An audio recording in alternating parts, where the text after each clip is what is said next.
Chapter 1194. Congratulations, you've successfully broken through your limits. When these words came out of Noah's mouth, the aura that was like a tempestuous wave suddenly disappeared as if it had never existed in the first place. On the side, Gajef, Hagrid, Ibilui, Gragland, Tina, and Tia seemed to have only just remembered that they needed to breathe. They hurriedly took in a deep breath. Clem grasped the remaining half of his sword tightly and panted heavily. He looked at the broken longsword in his hand absent-mindedly. After a while, Clem seemed to finally let out a sigh of relief. His body was like a puppet with its strings cut. He slowly knelt on the ground and greedily breathed in fresh air into his lungs. However, even so, Clem still looked at the broken longsword in his hand in a daze. It was as if he couldn't believe the strength he had just used. He looked at Noah timidly, as if he was afraid that he was dreaming. Just now, you've broken through your limits. Noah met Clem's gaze and chuckled. In words that you can understand, it means that you have comprehended a new martial skill. A new battle technique? Clem looked at Noah blankly, as if he still couldn't react. You should be able to feel it, right? Noah laughed and said to Clem. Just now, you used strength that exceeded your limits. This is a fact. Hearing Noah's words, Clem looked at the broken longsword in his hand again. Yes. No one knew better than Clem. Just now, Clem had used strength that exceeded his previous limits. Noah said that Clem had comprehended a new battle technique. It was a battle technique that could release the restrictions of the brain, from the body to the senses, and improve the body's functions in all aspects. After that, Clem named this battle technique brain liberation. As long as he used this battle technique, Clem's strength would increase to a whole new level. He would obtain strength that could rival platinum-ranked adventurers. This wasn't a small increase. One had to know that Clem's original strength was only comparable to a gold-ranked adventurer, which was equivalent to around level 10. He was also equivalent to a magician who could cast second-tier spells. On the other hand, platinum adventurers were equivalent to level 15 and above. They were also equivalent to magicians who could cast tier 3 spells. If it was said that Clem was only stronger than the average soldier when he didn't use brain liberation, then Clem was qualified to be called a first-rate soldier when he used this skill. For Clem, this was definitely an extraordinary improvement. After understanding this fact, Clem was somewhat excited and subconsciously stood up. However, just as Clem stood up, a wave of intense pain and fatigue attacked his body, causing him to lose his footing and fall forward. But before that, someone caught Clem. Don't force yourself to stand up, just sit on the ground and rest. Gujefu appeared in front of Clem and caught him. He gently put him on the ground and looked straight into Clem's eyes. It seems that using that skill to break through one's limits for a long time will cause great fatigue and burden on the body. You have to be careful when using it. The skill called brain liberation was originally free from the limitations of the human brain on the body's muscles. The reason why the human brain would create such limitations on the muscles was to prevent unnecessary burdens on the body. Releasing such limitations would naturally cause a burden on the body, and it might even cause the muscles to break. Therefore, it was definitely not a skill that could be used for a long time. Clem seemed to have understood this point. He took a deep breath and calmed down. He forced himself to endure the pain in his body and looked at Noah. He lowered his head deeply. Thank you very much, Lord Noah.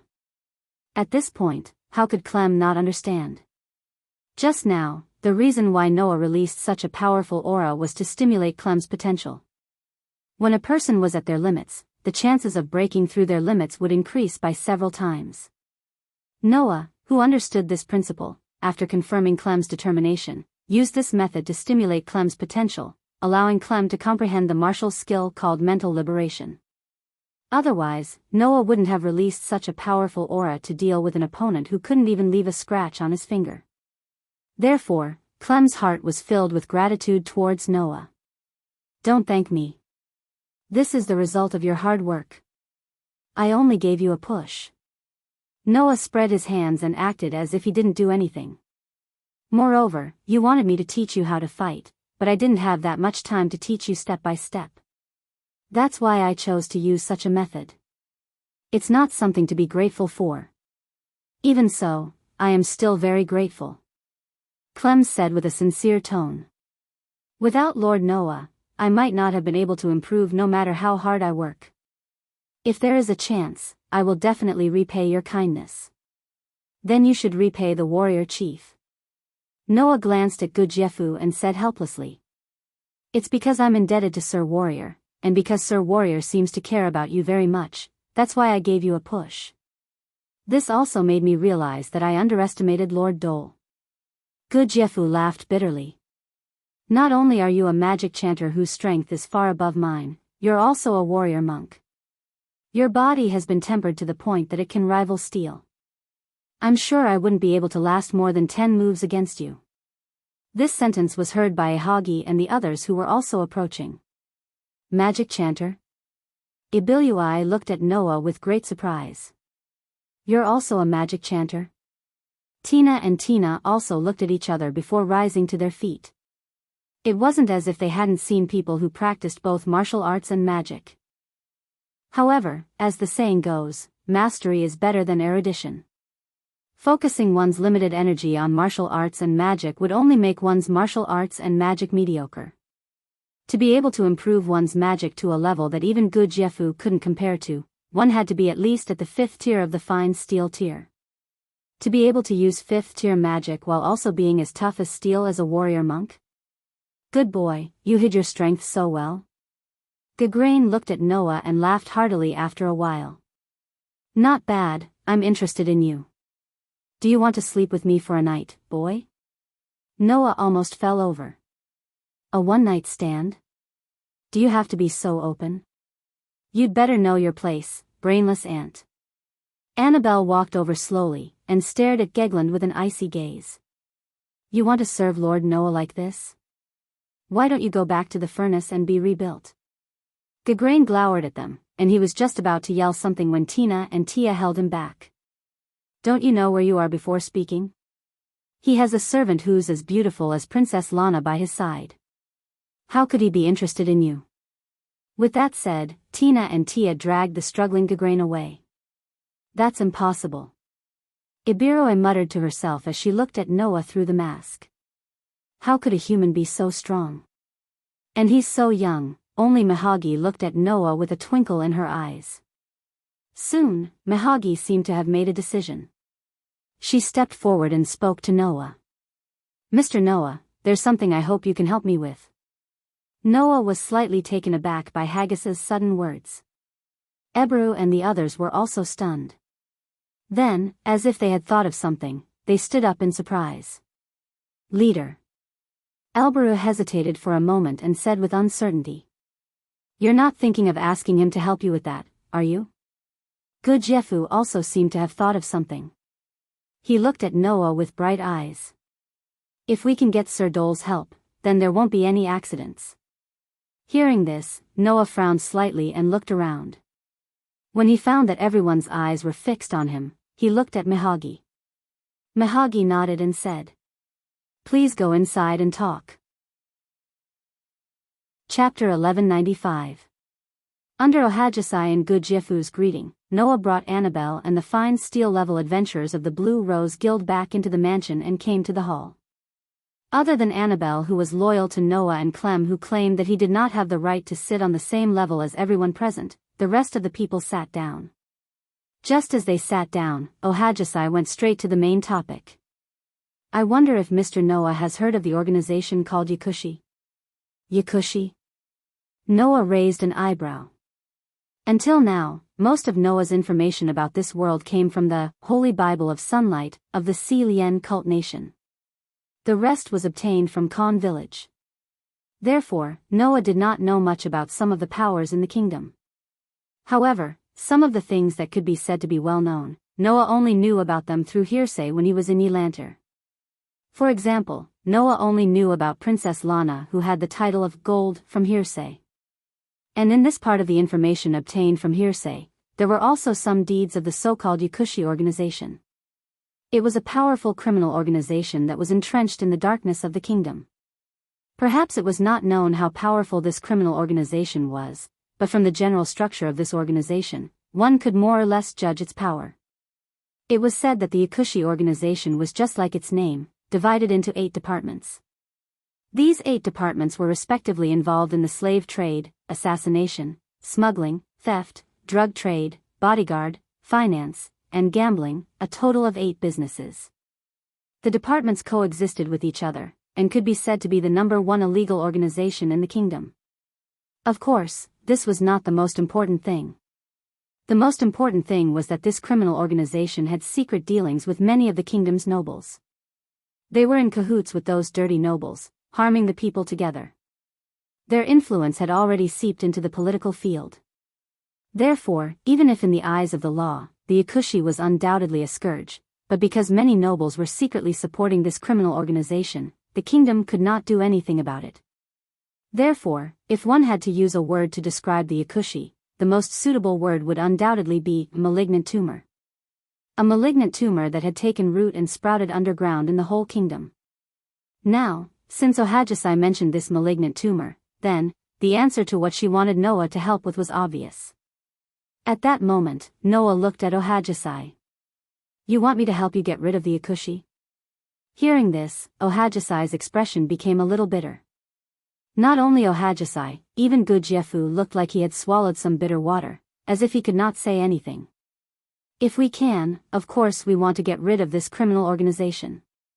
Ohajisai sighed. "It's just that the Hachiko's infiltration into the kingdom is really too terrifying. With those aristocrats secretly supporting them, it's really too difficult to completely eradicate them." Speaking here, Ohajisai looked and said looked. And said.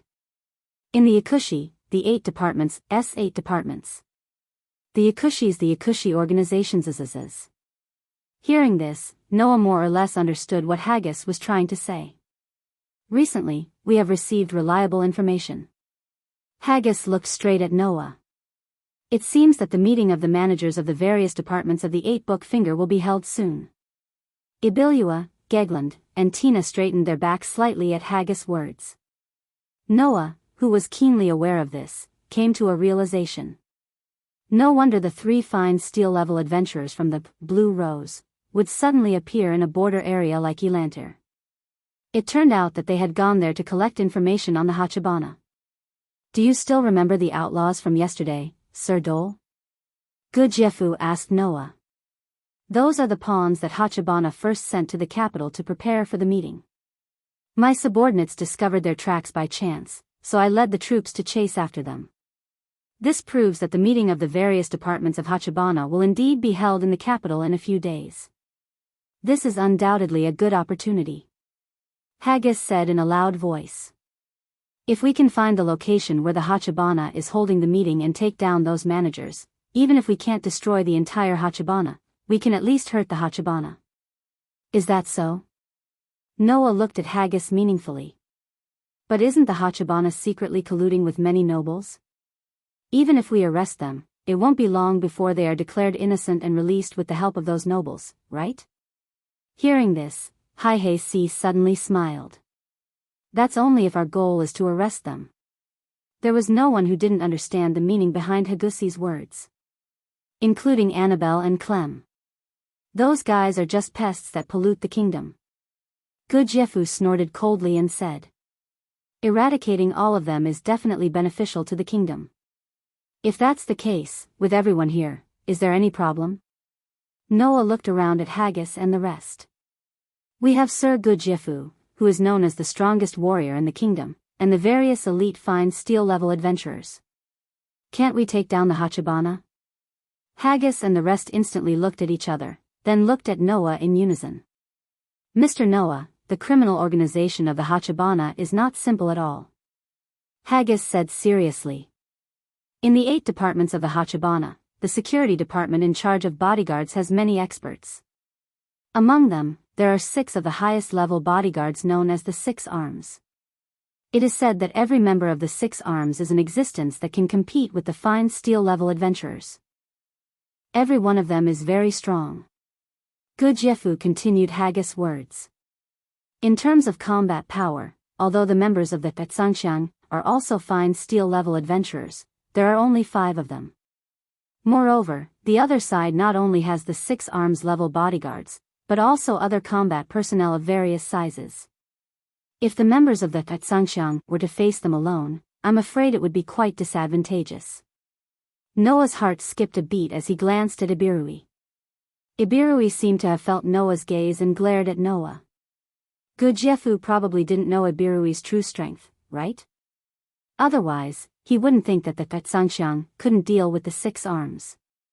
With Ibirui's strength of at least level 50, even if she faced all the members of the 6 arms, she should be able to win. However, the small soldiers of the Hachibana were indeed a problem. Originally, we came here with the intention of asking the chief warrior to help us a little. With the chief warrior's troops, we have more confidence in dealing with the Hachibana. Haggis shook her head. However, although the chief warrior's troops are directly under his command, after all, his job is to protect the king. He can't freely dispatch them for personal purposes. Personal purposes? Noah narrowed his eyes and sneered. So, to annihilate the criminal organization, there is also a personal purpose. You can't openly dispatch the country's troops for assistance. Haggis and Gujiefu were suddenly speechless. However, that was something that couldn't be helped. If they openly dispatched troops to deal with the Hachibana, the nobles who received the news would definitely not let it go. Yesterday, it was because the Hachibana's outlaws were fighting on the streets that gave Gujiefu an excuse to dispatch troops. Otherwise, those nobles who were in cahoots with the Hachibana would definitely not watch Gujiefu attack the Hachibana. Therefore, Haggis and Gujiefu also had their grievances unspeakable. Noah secretly shook his head and asked such a question. Speaking of which, why do the members of the Tatsangxiang need to point out the Hachibana? That shouldn't be allowed, right? The establishment of the Adventurers Guild was mainly to protect humans from external threats, which was to deal with all kinds of demi-human monsters, thus protecting the human residents. For this reason, the guild had an unwritten rule, which was to never interfere in the disputes between humans. Otherwise, the 3 countries, the kingdom, the empire, and the theocracy, due to political reasons, would probably cause the Adventurers Guild of each country to be at odds with each other, making it impossible for the adventurers to cross the country and help each other to resist the invasion of monsters. Therefore, the adventurers must abide by this unwritten rule. Now, Haggis and her group were violating the taboo of the adventurers. This matter could be big or small. Chapter 1196. At the end of the day, due to the nature of the Adventurers Guild, they could only provide help to humans in resisting foreign races. Even if the Adventurers Guild could easily solve some of the problems of humans, they would not interfere. Although the Hachibana was undoubtedly harmful to the kingdom and everyone had the right to punish it, it was still a human organization after all. Therefore, due to the nature of the organization, the Adventurers Guild would not interfere with the commission to deal with the Hachibana. In other words, it was impossible for Hagi to deal with the Hachibana because of a commission. To be more precise, it should be said that it was impossible for it to be because of a certain commission that was acknowledged and issued by the Adventurers Guild. In other words, if Hagi wanted to deal with the Hachibana, it was either because of her personal reasons or because she accepted a commission that was not recognized by the Adventurers Guild. No matter which reason it was, the Adventurers Guild would not agree with it. Hagi seemed to have expected Noah to ask such a question.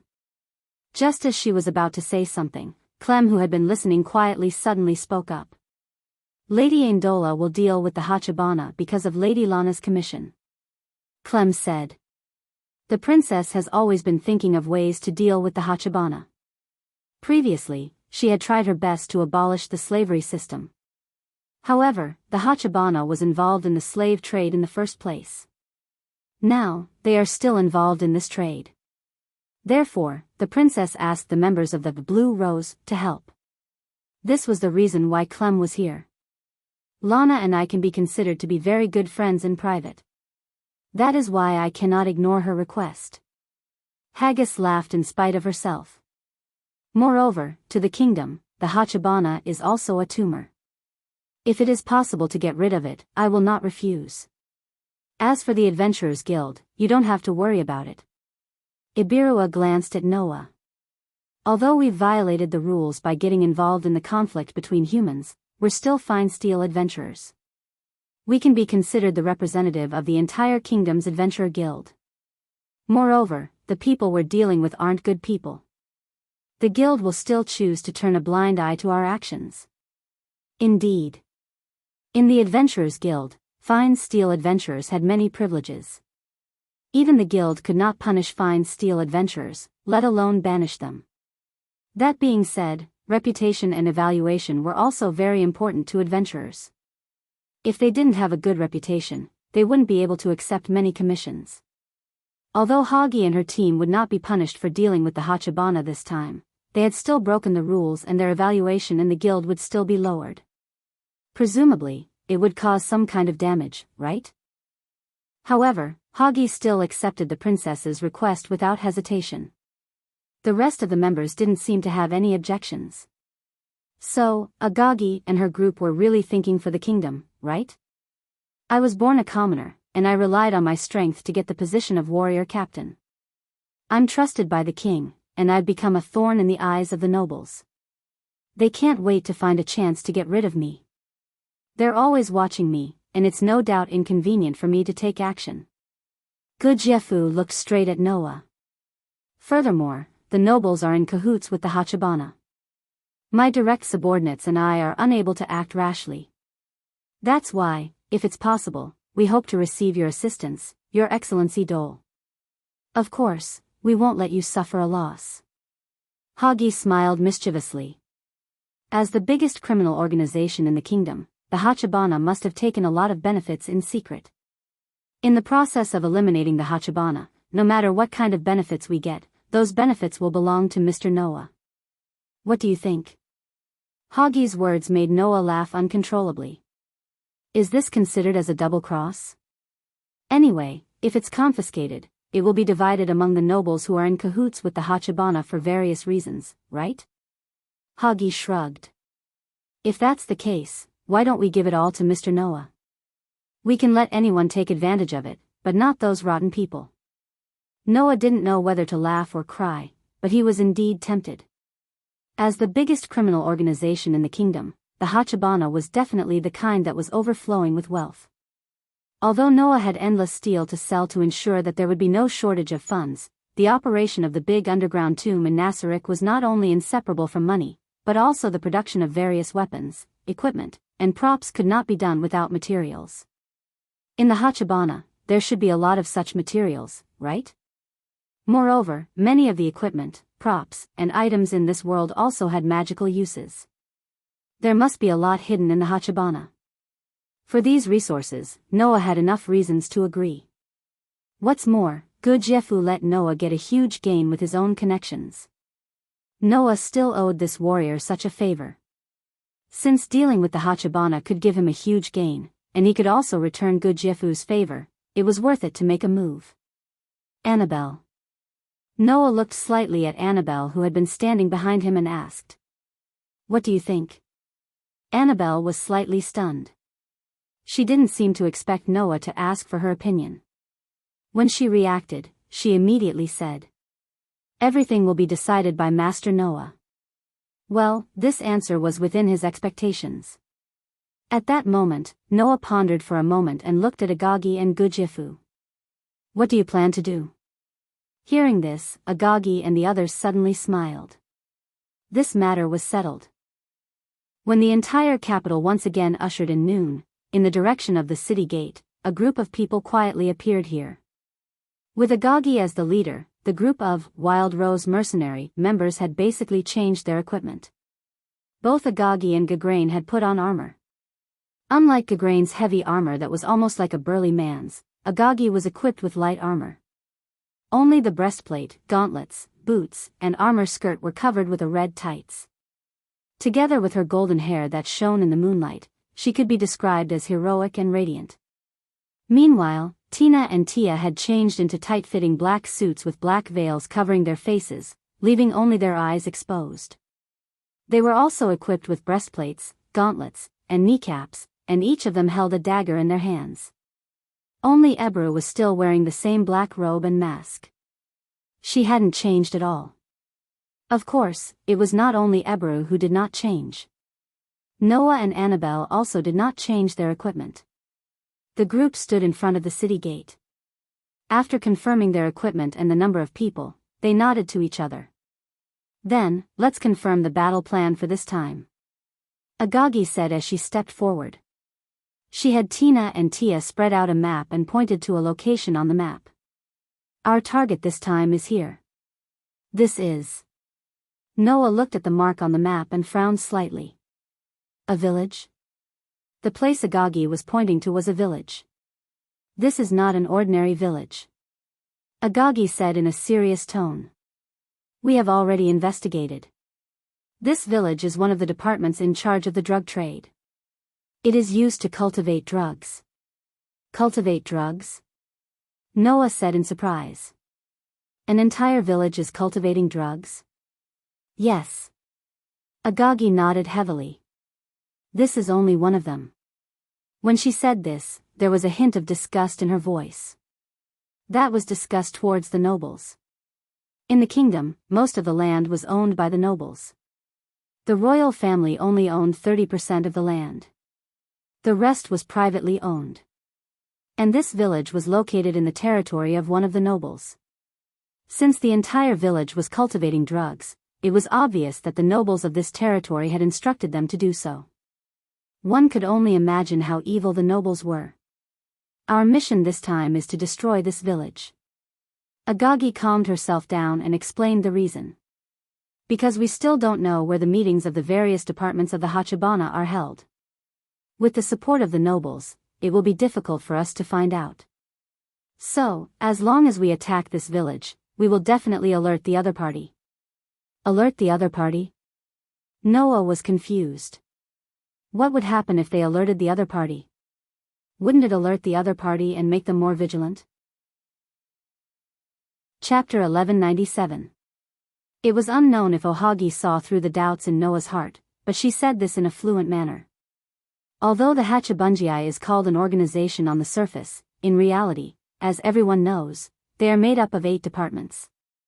Rather than saying that they are an organization, it would be more accurate to say that they are 8 organizations. However, these 8 organizations are cooperating with each other, and they are completely united by their own interests.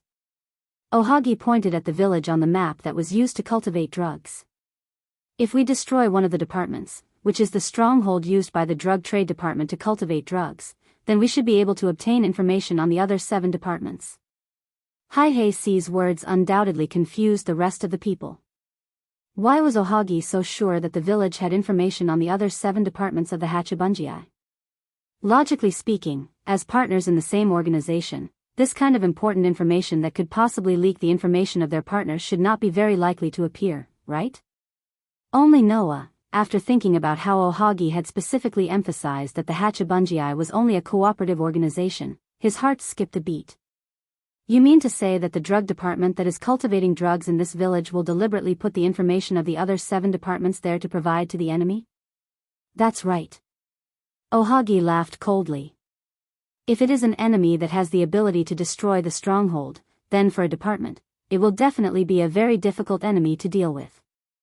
Knowing this clearly, when a department is in trouble, this kind of organization that is only tied together by interests will definitely think of how to stay out of it.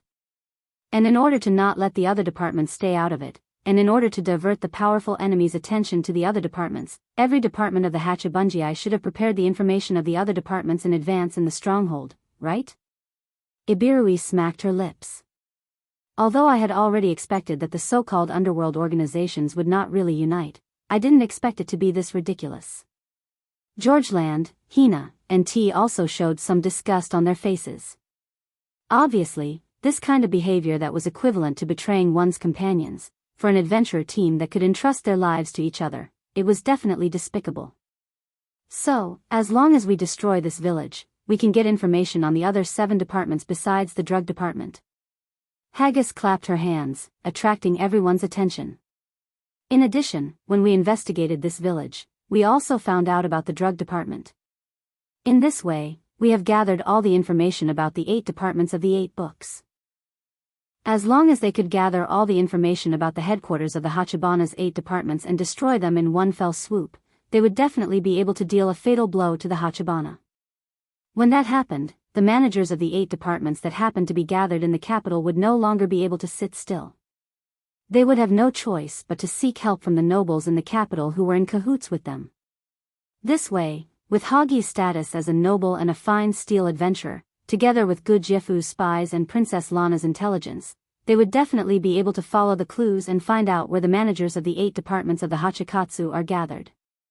Destroy all of the Hachibana's main camps and eliminate all of the managers of the 8 departments.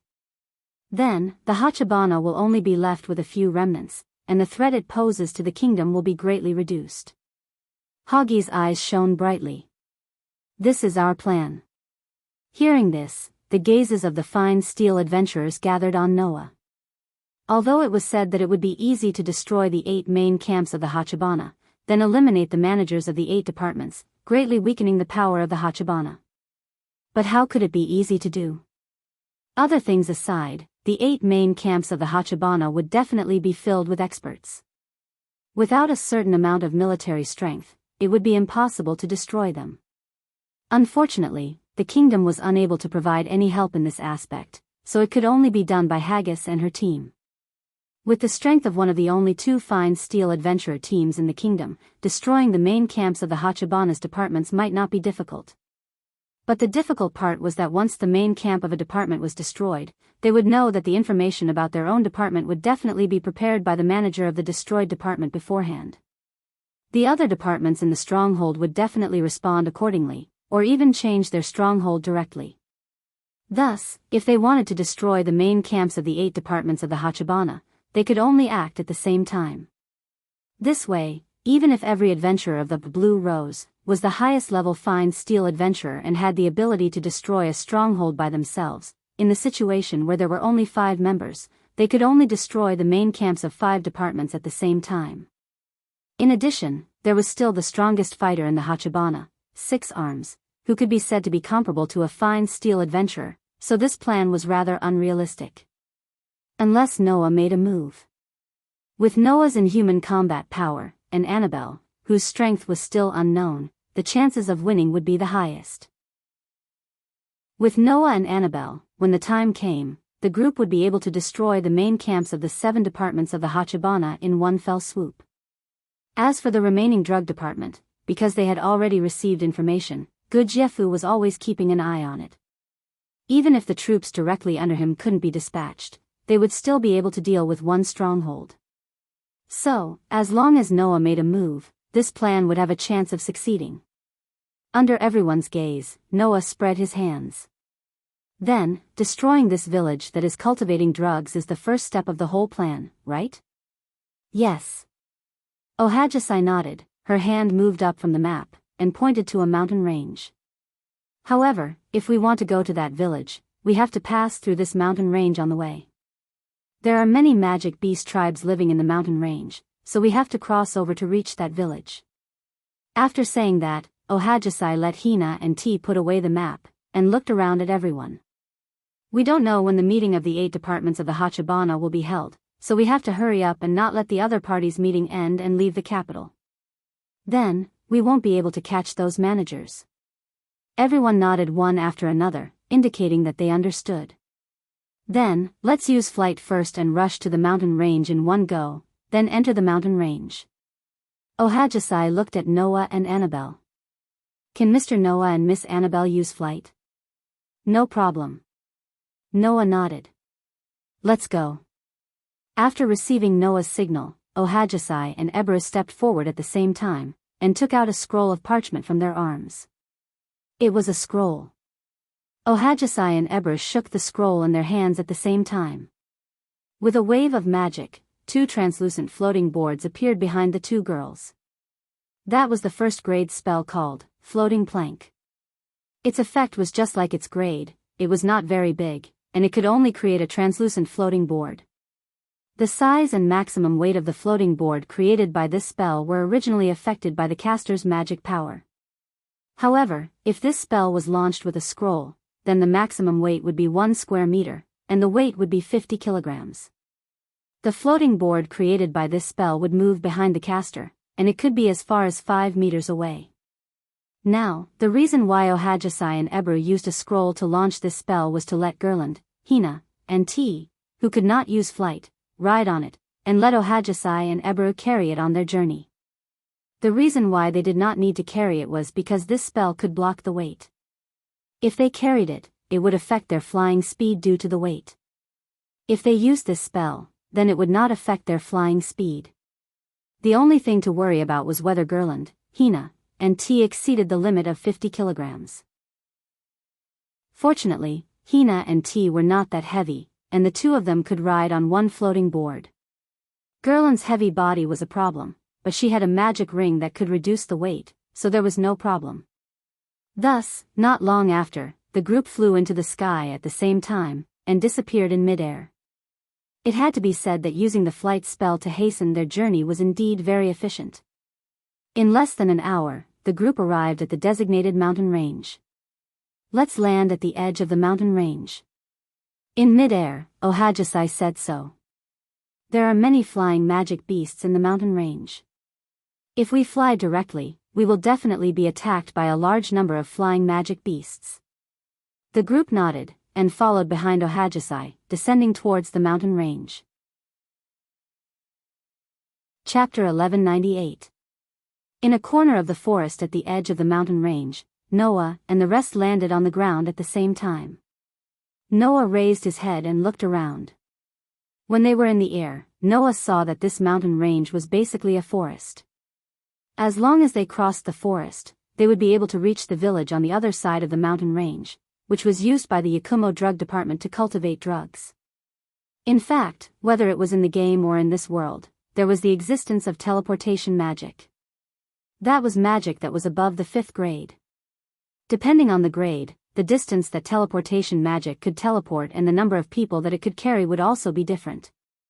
However, there was a type of magic called teleportation gate that could directly open a door between two locations, regardless of the distance between them.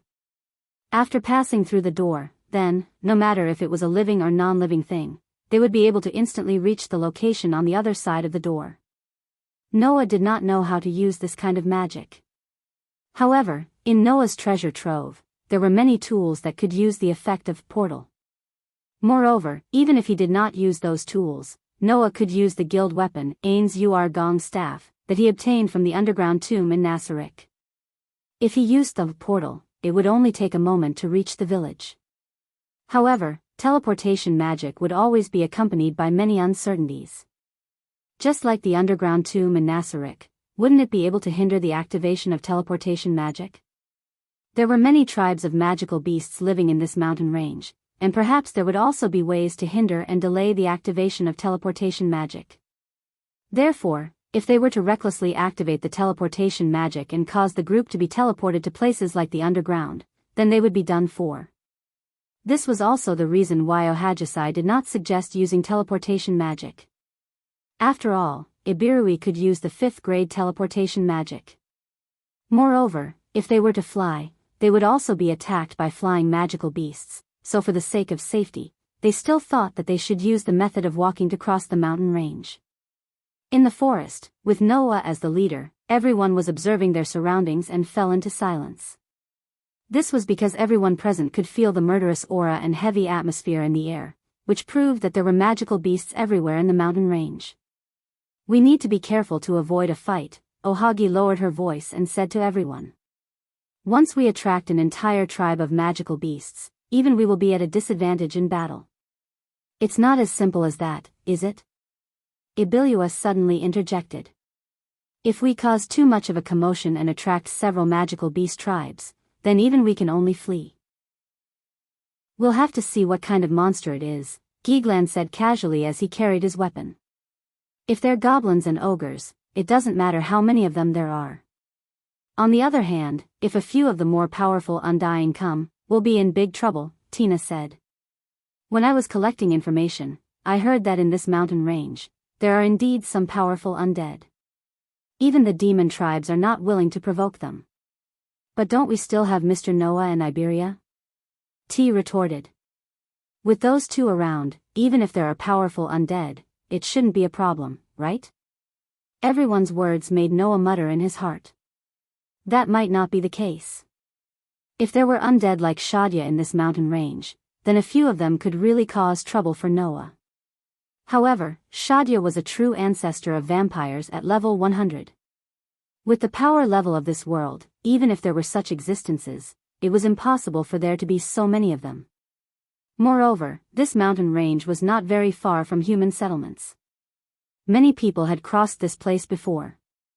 If there really were undead of that level, then this place would have become a complete forbidden zone. No one would want to come here. In short, it's better to be careful, Noah reminded. I can feel the aura of many magical beasts mixed in the air. There should be many magical beasts living nearby. Regardless of their level, if we get entangled with them, it will definitely take some time. If it takes until night time, then it will be troublesome. Everyone immediately looked at each other and nodded their heads. If they were to fight at night, it would indeed be quite disadvantageous for humans. This was because many magical beasts had night vision and would not be affected by darkness. Humans did not have this ability. Although there were magic tools that could give people night vision, it was best to avoid fighting at night if they could avoid it. Moreover, it was not just night vision. Many magical beasts had powers that humans did not have. Undead would not tire, but humans needed to rest at night. Once they fought at night, it would definitely be very bad for humans. Immediately, after everyone confirmed the tools they could use, they raised their vigilance and walked into the forest. Noah walked at the back of the group of fine steel adventurers. No, the one walking at the back should be Annabelle. At this time, the combat maid was observing the surroundings while approaching Noah to ask for instructions from Noah. Lord Noah, since we're going to fight the tribes of monsters and humans, why don't we ask Nasarek to send an army over? No need. Noah shook his head. The creatures in Nasarek are all mutants. It is not suitable for them to move in groups in front of humans.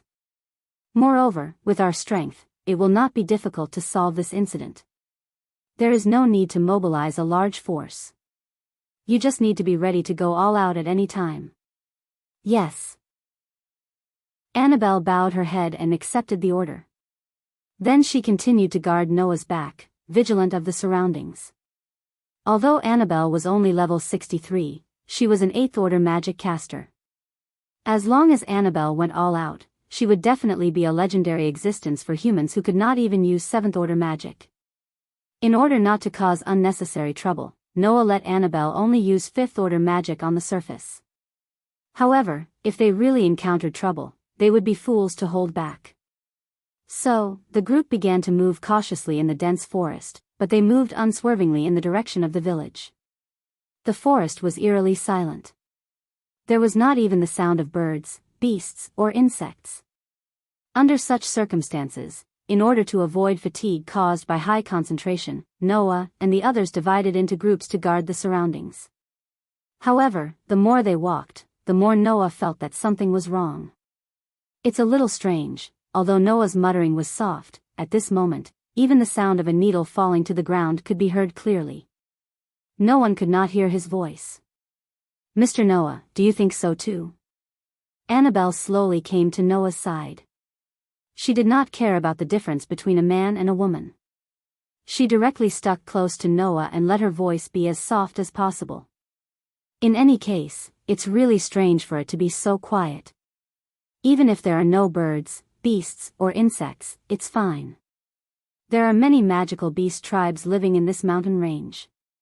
It's impossible for there to be no movement. Noah did not care about the fragrance from Annabelle's body and said to himself. Moreover, the atmosphere in the air is getting more and more oppressive. It feels like something incredible is about to appear in front of us. Annabelle was silent. The forest where there were no signs of magical beasts was silent. That silence made one's hair stand on end. The forest was filled with a dangerous aura, not knowing what would happen at any time. The road started to become uneven again. Sometimes, there would even be 3 or 4 forks in the road. It was like an intricate maze. Annabelle, Ibirui, and the others did not want to miss a suspicious place. They spread out a security net in all directions. With the help of the map, they chose the path to their destination and went deeper into the forest. However, the more they went, the more the oppressive atmosphere and uneasiness spread in the hearts of the group. Finally, at a certain moment, Noah suddenly raised his head and looked forward. "It's here." This sentence did not elicit any reaction from anyone. It should be said that it did not have time to elicit any reaction from anyone. In the next second, in front of them, a slight tremor came very suddenly. Everyone's eyes narrowed. A large group of black shadows appeared without any warning and rushed over amidst the slight tremor of the ground. Chapter 1199. Rumble. As the tremors on the ground became more frequent and violent, the main body of a large group of black shadows that surged out from the forest in front was also exposed in front of everyone. It was a herd of horses. They were a group of 8-legged horses that were larger than ordinary horses. That's... Noah's eyes flashed. 8-legged horses? 8-legged horses. They were a type of demonic creature. They looked like horses, but had 8 legs. They were known for their outstanding muscle strength, endurance, and mobility, and were generally regarded as the most outstanding land demonic creatures. These demonic creatures were not unfamiliar to humans. Regardless of whether it was in kingdoms, empires, or theocracies, there were people who specialized in capturing and taming these demonic creatures for daily use. Of course, no matter how much they resembled horses, these 8-legged horses were still demonic creatures. Not only did they possess a certain degree of strength, but they were also extremely ferocious. It was extremely difficult to capture or tame them. Because of this, the market price of 8-legged horses was shockingly high. They were more expensive than 5 well-trained war horses. Even ordinary nobles couldn't easily own one. Now, the herd of 8-legged horses that numbered in the hundreds were like galloping wild beasts. They raised their heads and neighed at the sky with ferocious glints in their eyes. They charged forward in a frenzy amidst the powerful stomps of the ground. If such a herd of demonic creatures charged over, no matter how strong a person was, they would most likely lose their life to their powerful legs. Thus, without any hesitation, Hagrid gave the order. Go! Ebirua, Gorgland, Tina, and Tia raised their heads at the same time. They moved at the same time as if they had agreed beforehand. Roar, boo, boo, boo, boo. The burly Geegland let out a furious roar. He raised the weapon in his hand and charged towards the horde of 8-legged horses in front of him. The weapon in Gorgland's hand was a warhammer with spikes protruding from the side like an axe. It was a first-tier weapon that could even shatter steel with a single strike. It wasn't just the weapon. Almost all of Gorgland's equipment could be considered top-tier magic tools. Geegland was like a war chariot as he fearlessly charged into the horde of 8-legged horses with his top-tier equipment and powerful physique. Just as Gorgland was about to come into contact with the horde of 8-legged horses, he smashed the warhammer in his hand heavily onto the ground. Bang! The moment the muffled sound rang out, a shocking shockwave burst out from the ground, smashing the ground into pieces.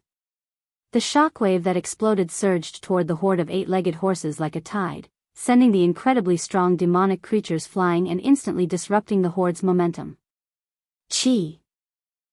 Almost at the same time, 2 black shadows tore through the air and shot out explosively from the sides of Gurland, who hadn't retracted his spiked warhammer from the ground.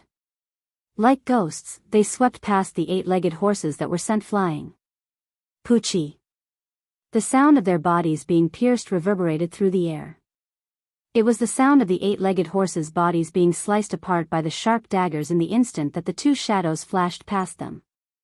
In the next second, the 8-legged horses that were sliced apart by the sharp daggers fell to the ground one after another.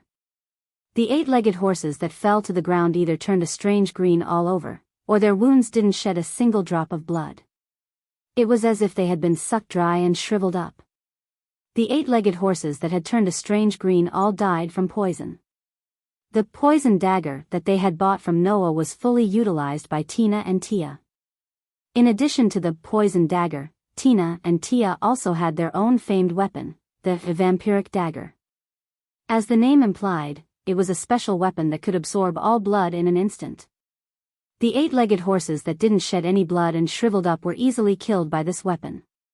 When Gorgland raised his warhammer again, Tina and Tia, who had turned into ghostly shadows, had already charged back and forth through the horde of 8-legged horses, killing dozens of 8-legged horses along the way. As for Ibirua, this young girl used fly when Gorgland, Tina, and Tia charged out.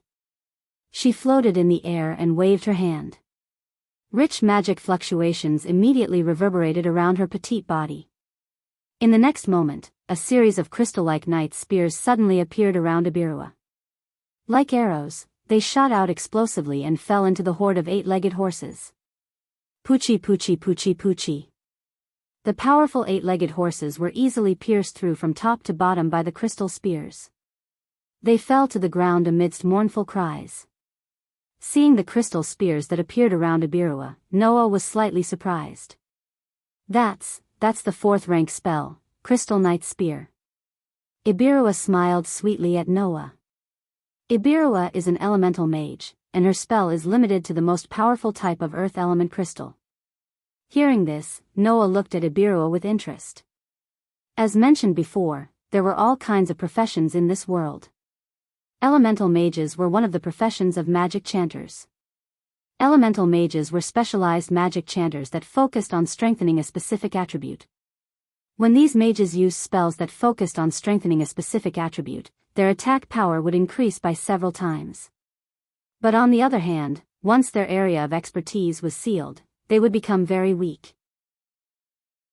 For example, an elemental mage that focused on strengthening fire element magic would be several times stronger than a normal mage when using fire element magic.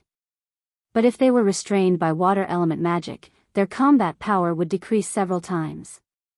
However, it was undeniable that elemental mages were the strongest among their peers when using spells that focused on strengthening an attribute. Ibirua was an elemental mage that focused on strengthening earth element magic. However, Ibirua didn't only focus on strengthening earth element magic, she also limited it to crystal element magic, increasing its power to the maximum. Earth element magic was related to strong acid, poison, gravity, and so on. Among these domains, there were also some specialized types that were more powerful than ordinary earth magic such as acid, poison, and gravity. Gemstones were one of the specialized earth element spells. And not only did Ibirua choose the specialized gemstone area, she also limited it to crystal element magic, achieving the true meaning of strengthening. Originally, elemental mages had the highest power among their peers when using spells that focused on strengthening an attribute.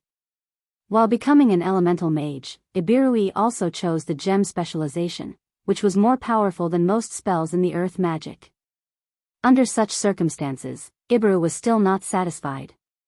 She restricted the crystal type of the gem specialization and strengthened the earth magic of the crystal type to the limit.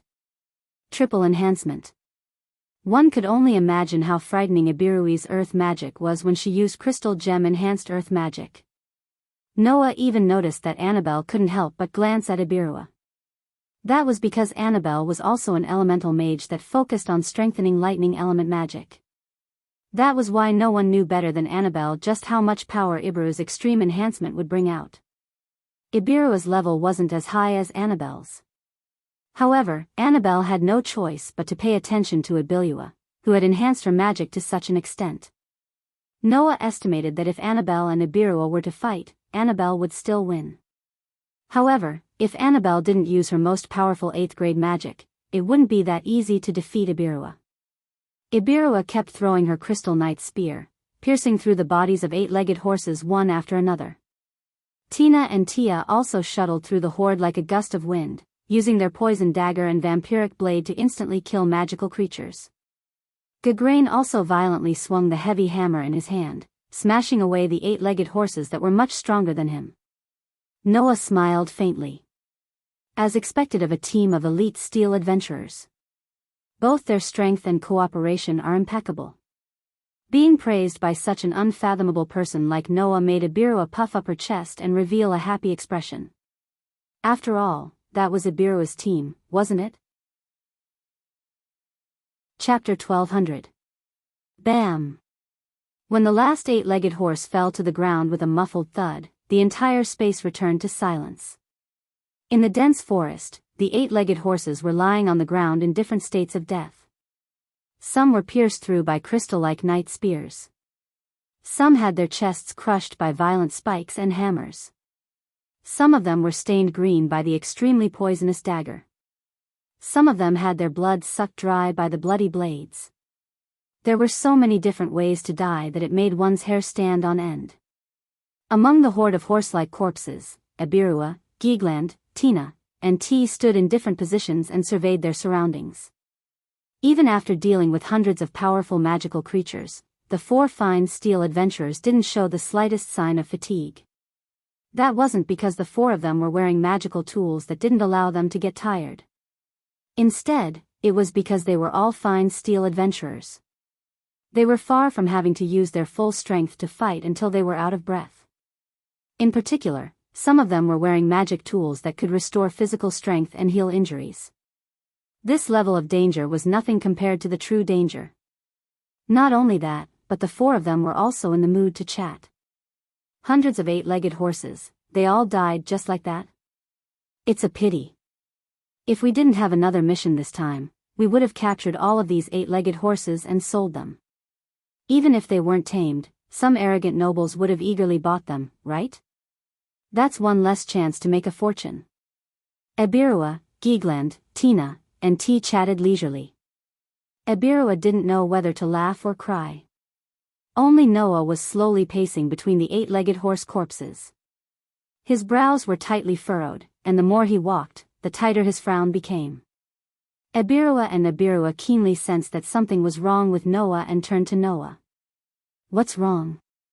Ibirua asked directly. "Is there something wrong?" "Something wrong?" Noah stopped and shrugged. "Or should I say, there's something wrong from the start."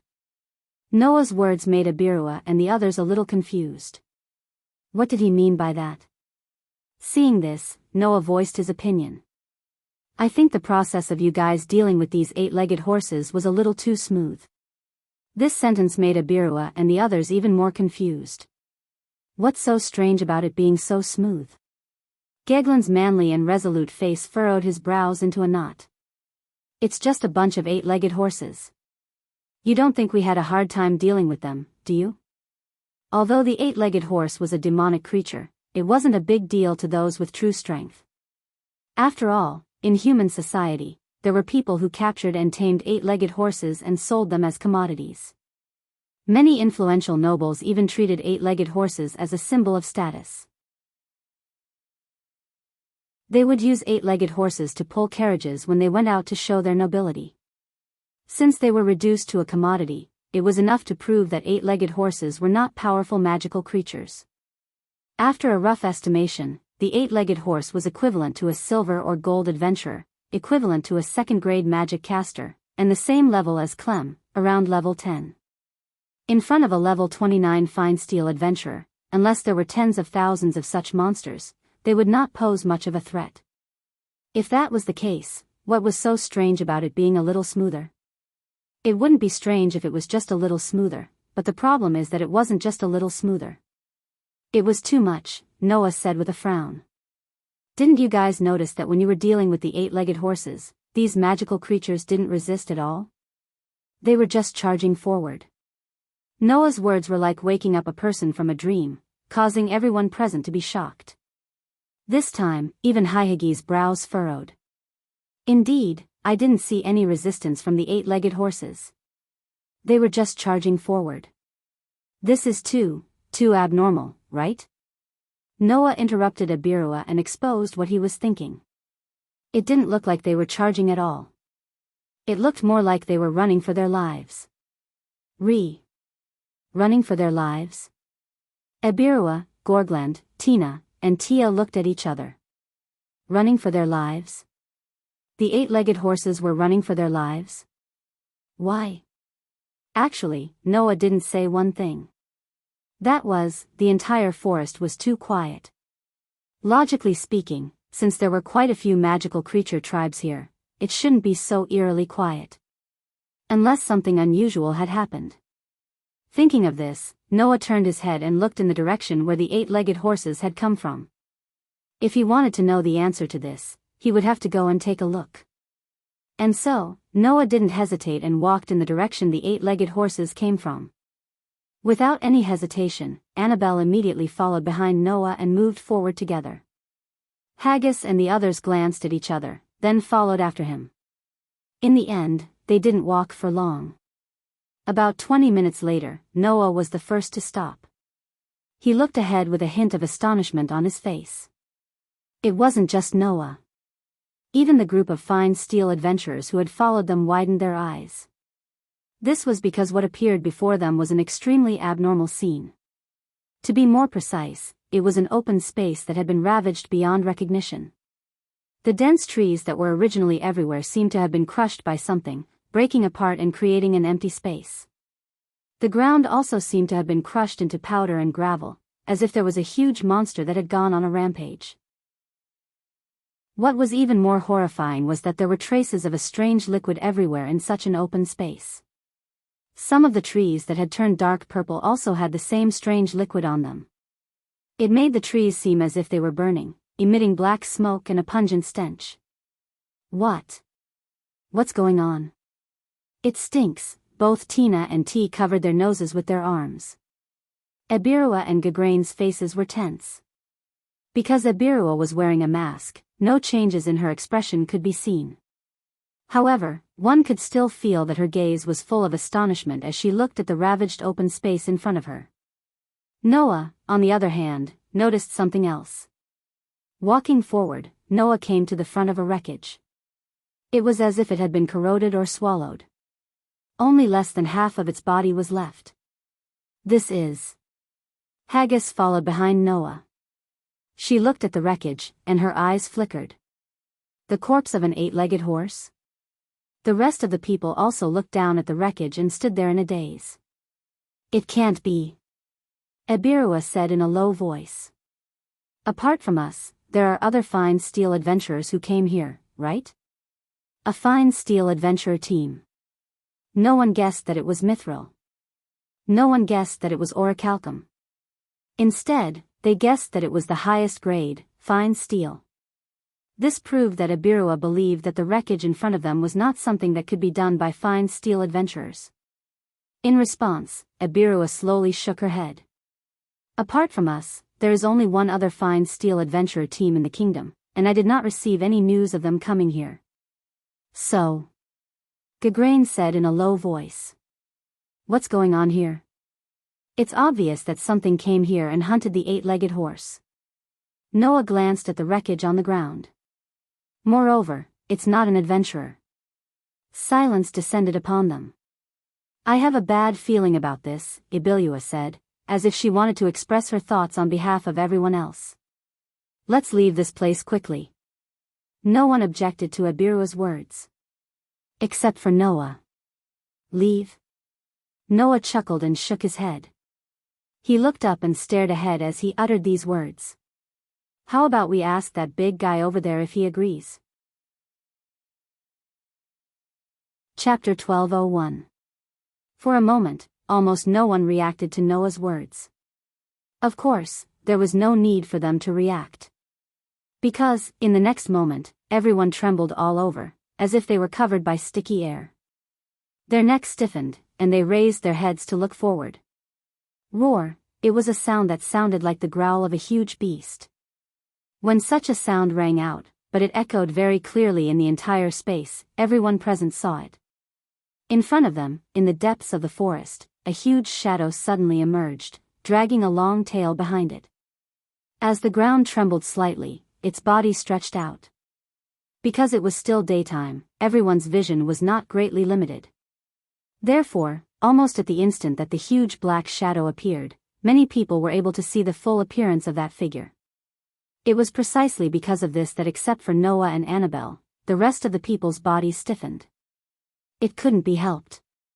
The monster that appeared in front of everyone was a little too shocking. What slowly emerged from the depths of the forest was a monster from head to toe. Its appearance was like a lizard, but also like a python. Its body was nearly 10 meters long, and it was holding an 8-legged horse with only one leg exposed to the outside in its mouth. Such a huge monster stretched out its huge head from the depths of the forest while casting its gaze on Noah's group. With the Hagis in the lead, Abirua, Gegland, Tina, Tia, and even Annabelle felt as if their bodies were frozen at this moment. Their bodies began to stiffen. "Retreat!" Noah shouted without hesitation. "Don't be stared at by its eyes." Noah's reminder finally made everyone present react. "Retreat!" Ihagis shouted. "Don't look at its eyes." After that, everyone turned their heads and rushed out without any hesitation in another direction, disappearing from the huge monster's sight. Roar! At the same time, the huge monster's pair of eyes burst out with a ferocious glint. It let out a loud roar and rushed toward Noah's group.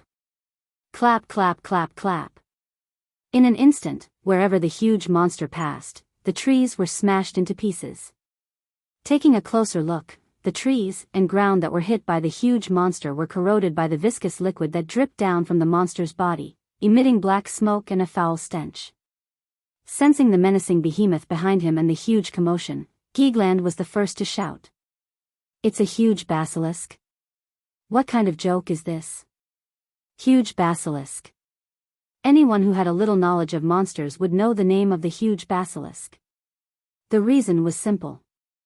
That was a monster through and through. Its gaze had the effect of petrification. Its body fluid was a level of poison that could instantly kill people. Its scales and skin was comparable to the metal known as mithril.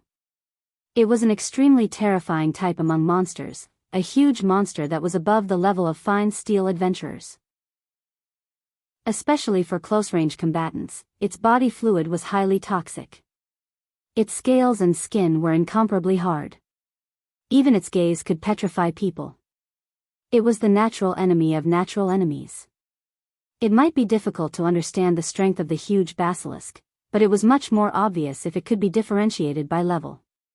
The huge basilisk was at least a level 20 monster when it was young. When it reached adulthood, it would definitely be above level 40. The strongest huge basilisk could even reach level 60. For humans, it was definitely a terrifying monster. And the huge basilisk chasing behind them was more than 10 meters in size. It didn't look like a young basilisk at all. In other words, it was a monster that was at least level 40. For fine steel adventurers above level 29 and below level 35, it was already a very dangerous existence. Even Annabelle and Elburu, who were both above level 50, had a troubled look on their faces. Because even if their level was above the huge basilisk, if they didn't have the means to deal with the petrification gaze and the highly toxic body fluid, they would also be forced into a dead end by the huge basilisk. Noah, who was rushing with everyone, was at the very back. He looked behind him without the slightest fear. He looked at the huge basilisk that was rolling over like a tank, constantly roaring at the sky, smashing huge trees and crushing heavy rocks along the way. Then he looked at Hagrid. "You have measures to deal with the petrification and poison, right?" "Yes," Hagrid said without hesitation. "But we need time to prepare." "Is that so?" Noah looked back and looked at the huge basilisk covered in disgusting body fluid. He frowned and was speechless. "Stop in 3 seconds." Hagrid immediately understood. She didn't answer, but her whole body reverberated with magical waves, and even her eyes closed. In the next moment, Noah suddenly stopped, turned around, and raised a hand in the direction of the huge basilisk. Hum. A precise geometric pattern suddenly fluctuated in front of Noah's raised hand. It suddenly rotated, bursting out a dazzling light. Immediately, a resplendent light beam shot out from the intricate geometric pattern. It cut through space and landed on the body of the charging giant snake monster amidst the vibrations in the air. Bang! The beam of light that fell on the huge basilisk directly exploded, turning into a terrifying impact. It was like a white firework that suddenly bloomed in front of the huge basilisk. The huge basilisk was sent flying and smashed into the ground not far away, causing the ground to shake. Almost at the same time, Haggis and the others stopped in their tracks. Hagrid, who was at the back, had her eyes closed from beginning to end. The magical waves reverberating from her whole body became more and more intense. Finally, as Hagrid stretched out her hand, all of the magical waves condensed in her hand, causing a burst of soft light to surge in front of her palm. Magic abnormal state resistance strongest holy. In front of Hagrid's palm, a burst of soft light suddenly enveloped everyone present, causing the silhouettes of everyone present to flash with a pure white halo. At this very moment, the magic called Holy that Hagrid had launched was a 4th rank magic that could grant others resistance to abnormal states. Whether it was petrification or poison, they were all abnormal states. Therefore, using this type of magic, especially one that was as high as the 4th grade, would basically be able to resist most abnormal statuses. Moreover, before launching Holy, Hagrid had also strengthened the ability to resist abnormal states of the Holy magic to the maximum. In this way, even if the huge basilisk's petrification ability and poison doubled, it wouldn't be a threat. Watch me. Gagrain raised his spiked warhammer, and after a violent roar, shot out like a bullet, scuttling to the front of the huge basilisk that was heavily smashed on the ground. The spiked warhammer in his hand was like a windmill, swinging towards the huge basilisk's body. Clang! Along with a bell-like sound, Gagrain's spiked warhammer smashed a scale on the huge basilisk's body, but wasn't able to cause the slightest bit of damage to the huge basilisk. The huge basilisk immediately roared, its huge tail whipping out like a long whip, ferociously landing on Gagrain's body, who couldn't dodge in time. If this blow had landed solidly on Gagrain's body, even if he was equipped with the highest quality magic armor, he would still be unavoidably injured. However, before that, an inconceivable voice that sounded like a young girl, yet also like an old man, coldly shouted. Crystal barrier. A mirror-like barrier made entirely of crystal abruptly appeared amidst the spatial ripples, protecting Gorgelon within. Bang! The huge tail of the huge basilisk ferociously struck the crystal barrier, and under the huge force, the barrier was directly smashed apart. However, the terrifying blow of the huge basilisk was indeed blocked. Taking advantage of this time, Gagrain hurriedly withdrew his spiked warhammer, and withdrew. Roar! The huge basilisk let out an angry roar. Chapter 1202. AOO. An extremely loud and clear roar reverberated throughout the entire forest, causing the atmosphere and the entire space to be stirred up by the sound waves. Whistling sounds of wind breaking rang out one after another. The gigantic basilisk's tail carried terrifying power as it swept through the air like lightning, fiercely sweeping towards the retreating Gagrain. Don't look down on me. Seeing that the gigantic basilisk was actually chasing after him, Gagrain let out a furious roar. While maintaining his retreating momentum, he grabbed the spiked warhammer in his hand and swung it out like a windmill, fiercely colliding with the gigantic basilisk's tail. Bang! The collision between the warhammer and the basilisk's tail stirred up a shockwave. A gust of wind rushed over, numbing Gorgelon's arm as he held the warhammer. His entire body was sent flying backwards, smashing into the ground. He rolled a few times before stabilizing his body. He then leaped up and knelt on the ground with one knee, panting rapidly. As for the gigantic basilisk's tail, it paused for a moment in the collision. Some of the scales on it seemed to have cracked, but it wasn't damaged.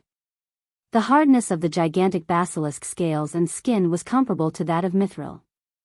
In this world, on the surface, only orichalcum and steel could be harder than the scales and skin of the gigantic basilisk. If one didn't have the power to shatter mithril, then one wouldn't be able to harm the gigantic basilisk at all. In addition, the gigantic basilisk's body would occasionally secrete highly toxic bodily fluids that could instantly kill. Its gaze also had the effect of petrification. It was truly the natural enemy of close combat. As expected, if I were to fight alone, I wouldn't be able to do anything to a monster like the gigantic basilisk. Gagrain roughly spat out a mouthful of saliva, but didn't forget to thank Ibilui. Thanks, Ibilui. You've been a great help just now. If it wasn't for Ibilui's crystal bulwark that helped Gagrain block the basilisk's attack, he would have been injured long ago. Of course, Gagrain's gauntlets were a magical tool that could recover the injuries and stamina of the target it touched. Even if Gagrain was injured, it would heal him. However, this kind of recovery couldn't be completed in an instant. Therefore, Eberru's crystal bulwark was a great help to Gagrain. But, if even you can't hurt that giant basilisk, then it's going to be very difficult for us to hurt it. Tina and T, who focus on one-hit kills but don't have high attack power, are even less of a match for them. Erbiel looked at Haggis. Leader, what should we do? All of a sudden, the elite steel adventurers of the Blue Rose Guild, including Ibilua, Gragland, Tina, and T, all turned their gazes to Hagrid, asking for instructions. Gagrain's attacks could only barely damage the scales of the giant basilisk. Tina and T didn't have very high attack power, so they could only provide support. Hagrid was a magic caster of the faith system. She was more like a priestess or a priest. Although she wasn't bad in direct combat, she was definitely not as good as Garland in terms of pure attack power. In other words, if they wanted to defeat the giant basilisk, in the Blue Rose Guild, only elemental sorcerer Ibilua, who focused on strengthening the attributes of crystal-type gemstones, could fight the giant basilisk. Judging from the current situation, the elite steel adventurers of the Blue Rose Guild would win in the end. However, not only would that take a lot of time, but it would also be accompanied by unpredictable dangers. Therefore, considering that they had other motives, fighting the giant basilisk was definitely not advisable. However, even if they knew that there was no benefit in this battle, what else could they do? Roar. The giant basilisk let out an earth-shattering roar. Its voice was full of violence, and its huge pair of blood-red eyes were like two huge red lanterns. With extreme violence and malice, it glared at Haggis and the others. Looking at the huge monster in front of them and feeling the terrifying malice on its body, Haggis didn't think that this giant basilisk would obediently let them go. With the strength and speed of the giant basilisk, unless Haggis and the others directly used fly or legend to leave this mountain range, it would be extremely difficult to escape from the mouth of the giant basilisk. At that moment, Haggis could only cast a pleading look at Noah. Noticing Haggis' pleading look, Noah couldn't help but smile bitterly. As expected, we still have to make a move against that disgusting monster? It was unknown whether or not it understood Noah's words, but the giant basilisk's violence and malice in its eyes increased exponentially. Roar. In the next second, an extremely ferocious roar rang out from the mouth of the giant basilisk. Immediately afterward, the giant basilisk suddenly bounced out like a spring. Against the whistling atmosphere, it rushed in the direction of Noah. Annabelle, who had been standing behind Noah, had a cold look in her eyes.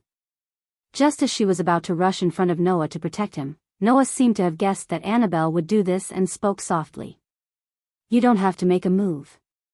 Annabelle almost reflexively stopped what she was doing. Noah, who didn't turn his head, looked at the giant basilisk's head that was gradually expanding in his field of vision, and his eyes were like an ancient well without ripples. So, the giant basilisk opened its stinky mouth in Noah's direction and shrouded Noah's body. Presumably, the giant basilisk wanted to swallow Noah whole, right? "Be careful." Haggis and the others exclaimed one after another. However, Noah didn't seem to hear anything. He quietly watched the giant basilisk biting toward him, and an imperceptible light flashed in his dark and deep eyes. Just when the giant basilisk's bloody mouth was about to fall on Noah's body, golden ripples suddenly fluctuated out of the space like water waves, covering the entire space around the giant basilisk. Amidst the numerous water-like golden ripples, silver chains with wedges of different shapes and flowing with bright golden light slowly extended out. With a rise and fall, they shot out explosively. Immediately, the sound of chains colliding reverberated in the surroundings. Silver chains with resplendent golden light coiled back and forth around the huge basilisk, unceasingly streaking across the space. Finally, the huge basilisk was completely surrounded. Soon after, the chain tightened and bound the giant snake monster's body. Clang! The sound of steel colliding with steel resounded. That was the sound of the golden ripples explosively shooting out, binding the giant basilisk, and tearing the giant basilisk towards Noah's direction. Under everyone's gaze, the giant basilisk's incomparably scarlet mouth stopped less than 2 meters away from Noah, and couldn't move forward anymore. Roar! The giant basilisk let out a crazy roar, and used all its strength to struggle, causing the chains coiling around its body to emit intense clashing sounds. Unfortunately, no matter how the giant basilisk struggled, it couldn't break free from the shackles of the chains. After all, the heavenly lock, Enkidu, was a god-defying noble artifact. Although it was unable to exert the terrifying binding power that even gods could not break free from when used on a target without divinity, it was still a noble artifact. Even Achanalia, whose strength was comparable to the 5 great dragon kings, had to spend some time to break free from the heavenly lock, let alone this giant basilisk. Thus, amidst the frantically struggling giant basilisk's roar, Noah took a small step back, leaving that bloody mouth filled with the stench of blood. His brows were tightly knitted the entire time.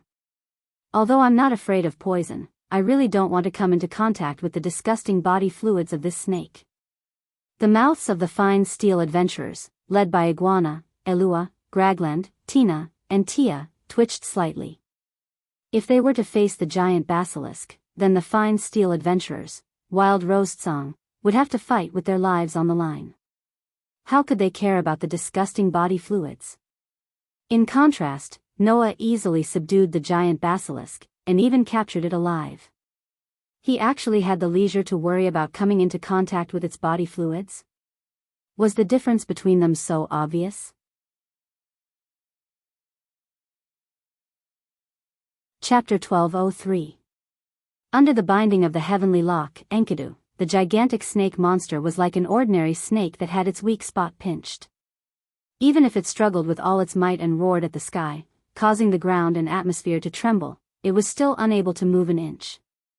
Seeing how the powerful and ferocious monster was unable to do anything to the silver chains that flowed with golden light, the group of fine steel adventurers led by Agagi were all curious.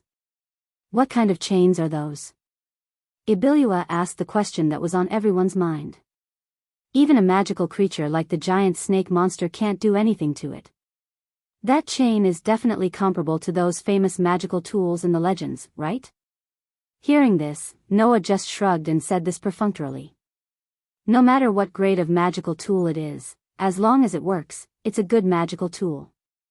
The group of fine steel adventurers rolled their eyes in unison. That was as good as not saying anything. So, what do we do now? Gagrain raised his spiked warhammer and asked eagerly. This big thing can't resist anymore. If we kill it here, it'll be a great achievement. After hearing Gagrain's words, the other fine steel adventurers were more or less moved. The main purpose of adventurers was to protect the safety of humans from all kinds of monsters. Therefore, the Adventurers Guild would make a corresponding reward system based on this. When dealing with monsters, even if they didn't accept a commission, the adventurers could still bring a part of the monster's body to the Adventurers Guild after the deed was done and receive a corresponding reward. And the amount of reward depended on the strength of the monster that was hunted. A demonic creature like the giant basilisk was a huge threat to an entire team of fine steel adventurers. If they hunted it, not only would they obtain a considerable amount of rewards, but their reputation would also increase by leaps and bounds. Of course, as the highest level of fine steel adventurers, Agagi and the others didn't care about the rewards and reputation. Eliminating the huge threat that was the basilisk was the most important thing. For most adventurers, exterminating monsters was just a job for them to make ends meet, but for ordinary residents, it could reduce their chances of encountering danger. There were all kinds of monsters in this mountain range, and it was certain that it would attract many adventurers. There might even be people like Noah and the others who needed to cross the mountain range to reach the other side. If the ordinary adventurers and humans encountered a monster like the basilisk that had the power to wipe out an entire group of fine steel adventurers, they would definitely die. If they couldn't deal with the basilisk, then for the sake of survival, Agagi and the others could only choose to escape and leave it behind. But now, the basilisk was immobilized because of Noah's noble artifact, and was nothing more than a target. As a result, Agagi and the others had their hearts had their minds. In response, Noah's might. No, let's just leave it here. Noah's and the others, s and were. Seeing the puzzled look on Agagi's and the others' faces, Noah explained. There's no doubt that the reason why the forest is so strangely quiet after we entered this mountain range is definitely because of this basilisk. The nearby monster tribes have probably been eaten clean by this basilisk, right? As mentioned earlier, this mountain range wasn't a restricted area. The only truly powerful monsters here were the powerful undyings that Tina and T had mentioned. They might pose a threat to low-level adventurers, but they weren't much of a threat to high-level adventurers.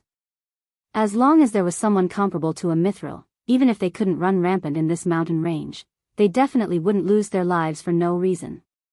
Under such circumstances, the monsters that lived here were naturally not difficult to deal with. However, a huge basilisk had appeared here. This gigantic basilisk could even threaten an entire team of fine steel adventurers. In this mountain range, it was undoubtedly the most terrifying king. If we let this giant basilisk continue to stay here, the magical creatures won't dare to come close. Even if they do, they will be gnawed by this giant basilisk until not even their bones are left, said Noah.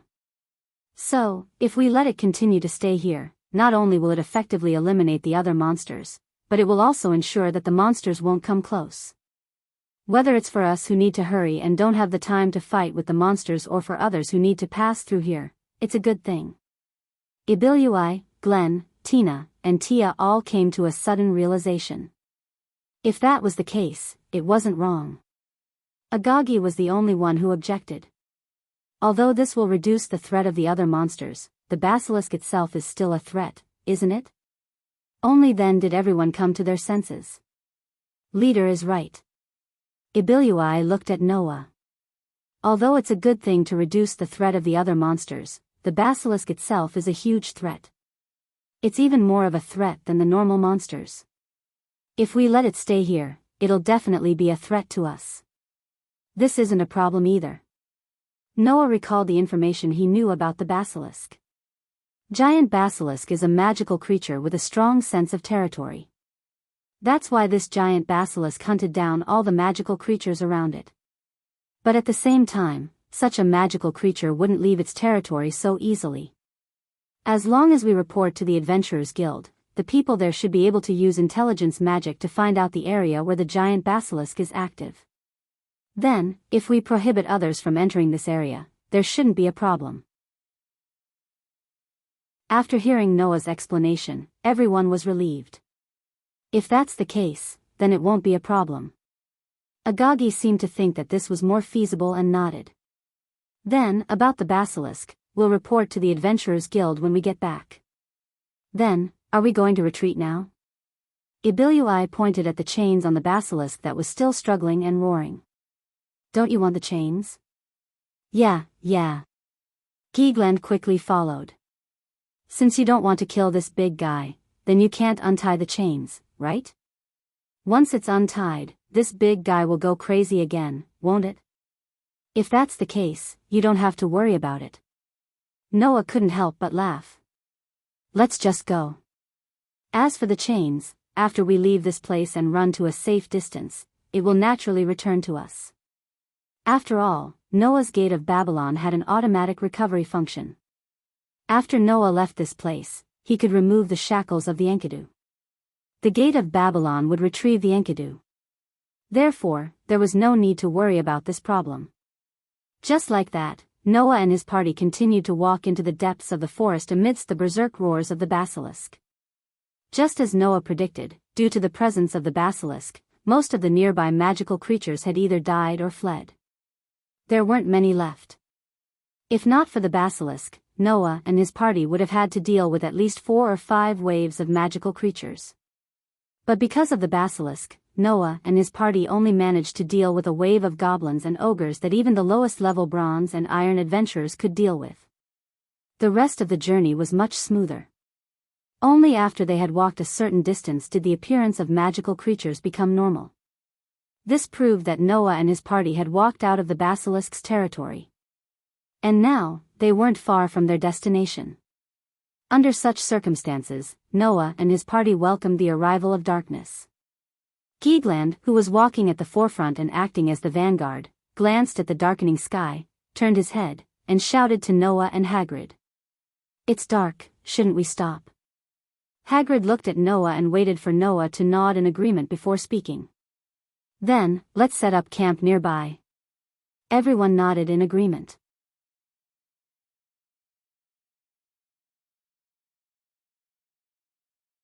Isolation could block the sound from the outside of the camp, so that no matter how big the commotion inside the camp, it would not spread to the outside, eliminating the possibility of attracting monsters that were more sensitive to sound. Illusory was a type of illusion that could camouflage the inside of the camp into the same scenery as the surrounding environment, eliminating the possibility of attracting monsters with night vision. Remove was used to isolate the aura of life, eliminating the possibility of attracting the undead who were extremely sensitive to the aura of life. Although the 3 types of magic spells were the lowest ranked magic spells, they were still quite useful in this situation. At the very least, with these measures, everyone in the camp could have a good night's sleep in peace. Noah, who was in charge of preparing the bonfire, saw the whole process of Ibiruai's arrangement after lighting the bonfire. After knowing the wonderful use of these spells, Noah could not help but feel emotional.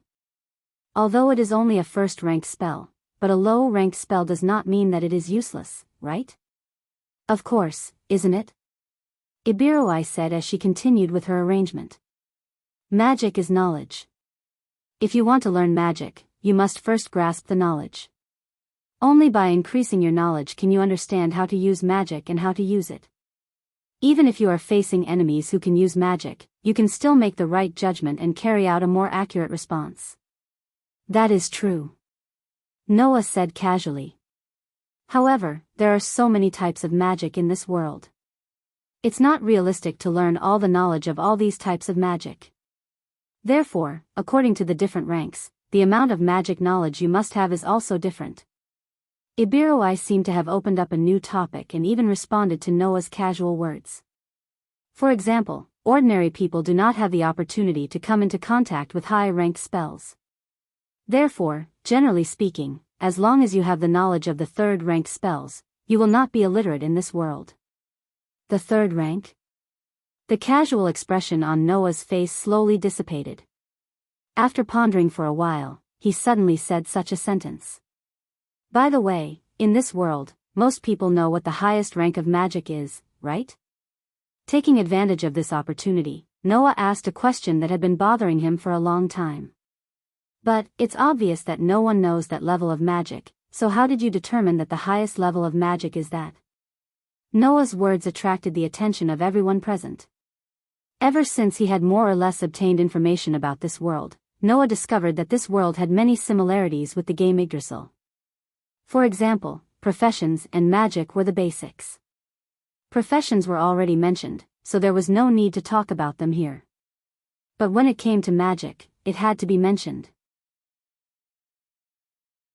In this world, there were a total of 10 ranks of magic. Among these 10 ranks of magic, ordinary people could only use the second rank. Those who could use the third rank were called geniuses. The fifth rank was a high-level spell that only people who had stepped into the realm of heroes could use. The sixth grade of magic was the limit of magic that humans could use. It was said that a long time ago, there was someone among the 13 heroes who defeated the demon god who threatened the world who could use the seventh rank of magic. Unfortunately, that had always been a legend, and it had not been confirmed. As a result, magic above the seventh rank became a mythical realm that humans could not touch. In Yggdrasil, magic was divided into 11 ranks.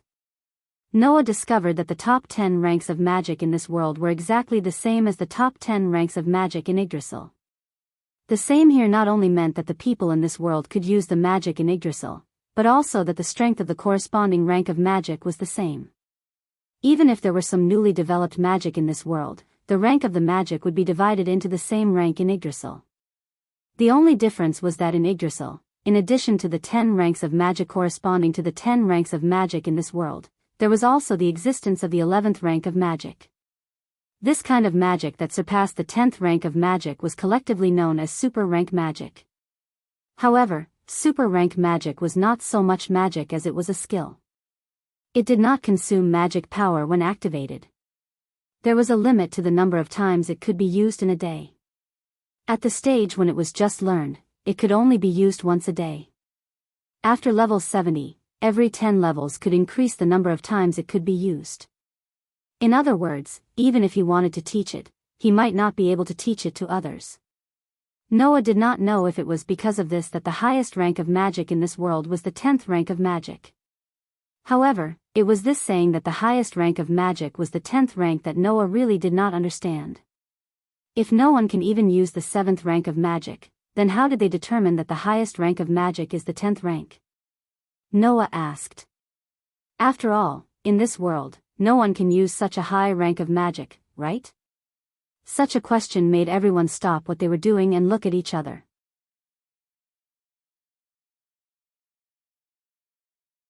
Chapter 12:05.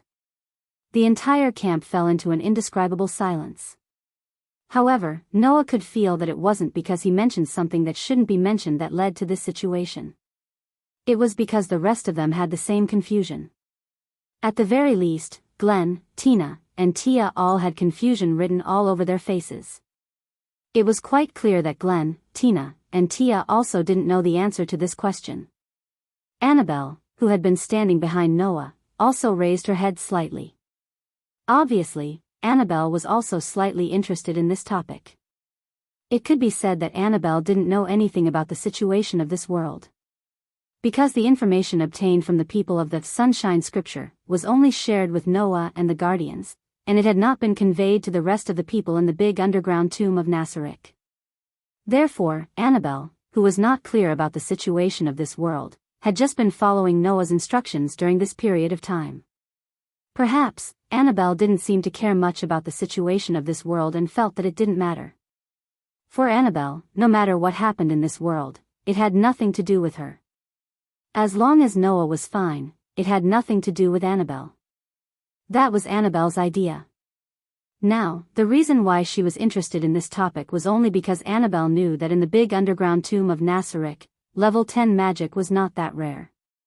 Not to mention others, Yael Abed, Zaisha, Yon, Mer, Kositz, Demiurgos, and other guardians could all use level 10 magic. For max level 100 characters, the use of tier 10 spells was quite frequent in battles. Therefore, Annabelle, who could only use level 8 magic, was more or less interested in that level of magic. Under such circumstances, Ibirua quietly completed the rest of her arrangements. Then, she came to the bonfire and sat down across from Noah. Raising her head, Ibirua cast her gaze on Noah through the gap of the mask. Do you know the 8 Desires King? 8 Desires King. Noah was startled at first, then his heart moved. 8 Desires King. Noah had indeed heard of this term before. Of course, the method was still hearsay. This was because the so-called 8 Desires King only appeared in myths and legends in this world. Moreover, it was a myth that anyone with a little bit of knowledge would know. The so-called 8 Desires King was actually an unknown existence. It was said that about 500 years ago, there were a few existences with great divine power that suddenly appeared in this world. They had once dominated this world with absolute power for a short period of time. Some people said that the 8 Desires King was as tall as 9 heavens. Some people said that the 8 Desires Kings were the most powerful race in this world. They were the kings of the dragon race and were called Dragon Kings. There were many different opinions, and no one could confirm what kind of existence the 8 Desires King was. However, in that era, the 8 Desires King, who had great divine power, destroyed all the countries in this world. He relied on his unparalleled power to dominate the entire world. However, the 8 Desires King was still not satisfied. After dominating the world, he became even more ambitious and pointed his spear at each other. In the end, the 8 Desires Kings who fought for each other's things all died together. This myth was actually very unpopular. This was because no one was willing to admit that this world was once dominated by some inexplicable existences whose origins were unknown. In the end, they even had to rely on their mutual destruction to regain this world. However, whether it was really just a myth or a legend was still a question. Of course, many people thought that this was an exaggerated story. However, among some people with status and power, many people thought that The 8 Desires King actually existed in reality. The reason was very simple. Rumor had it that there was a city in the distant southern desert. That was the capital built by the 8 Desires King when he dominated the continent. That capital still existed to this day. Moreover, from time to time, there would be rumors that some people obtained some treasures that the 8 Desires King once owned from there and brought them out to dominate for a time. It was said that in the past, the 8 Desires King not only had the power to destroy the world, but also countless treasures. Under such circumstances, Ebirua began to explain. Among these treasures, there was a magic book called the Nameless Spellbook. A magic book? Noah asked curiously. Could it be that the so-called 10th level magic was learned from that magic book? That's right. Ebirua nodded. In the book left behind by the legendary 8 Desires King, it contains unimaginable magical items. It said that it records all the magical items in the world. Even the newly invented magical items in this world will be recorded in the book. Even the newly invented magic would be automatically recorded? Noah raised an eyebrow. Is that the function of that magic book? Who knows? Ebirua curled her lips. In any case, it's because of the records in the Nameless Spellbook that people know that level 10 magic exists. There's such a thing? At some point in time, Gegland came over and sat beside Ebirua. He looked at her and directly said this sentence. Why didn't I know about it? There are many things you don't know. Ebirua glanced at Gragland.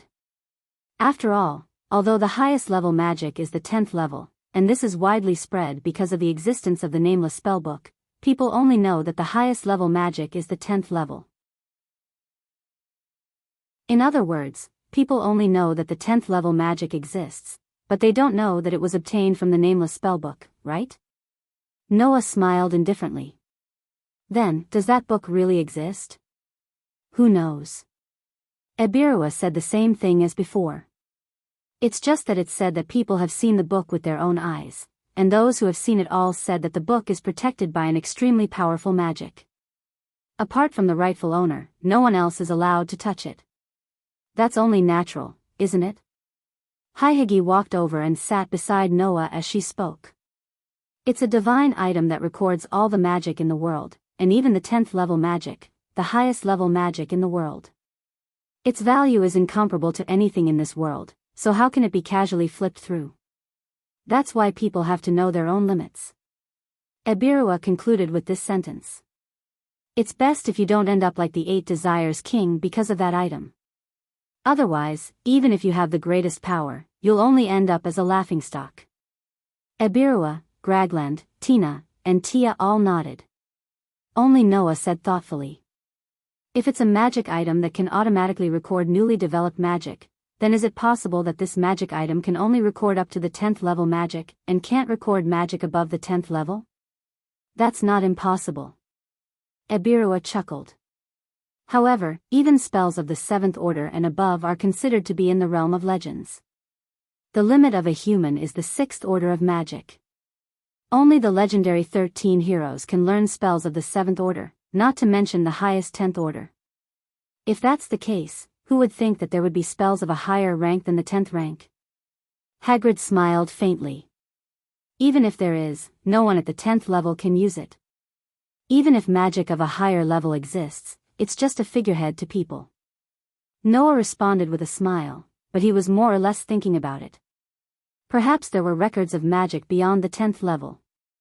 But those who saw it didn't mention it, so that wasn't necessarily the case.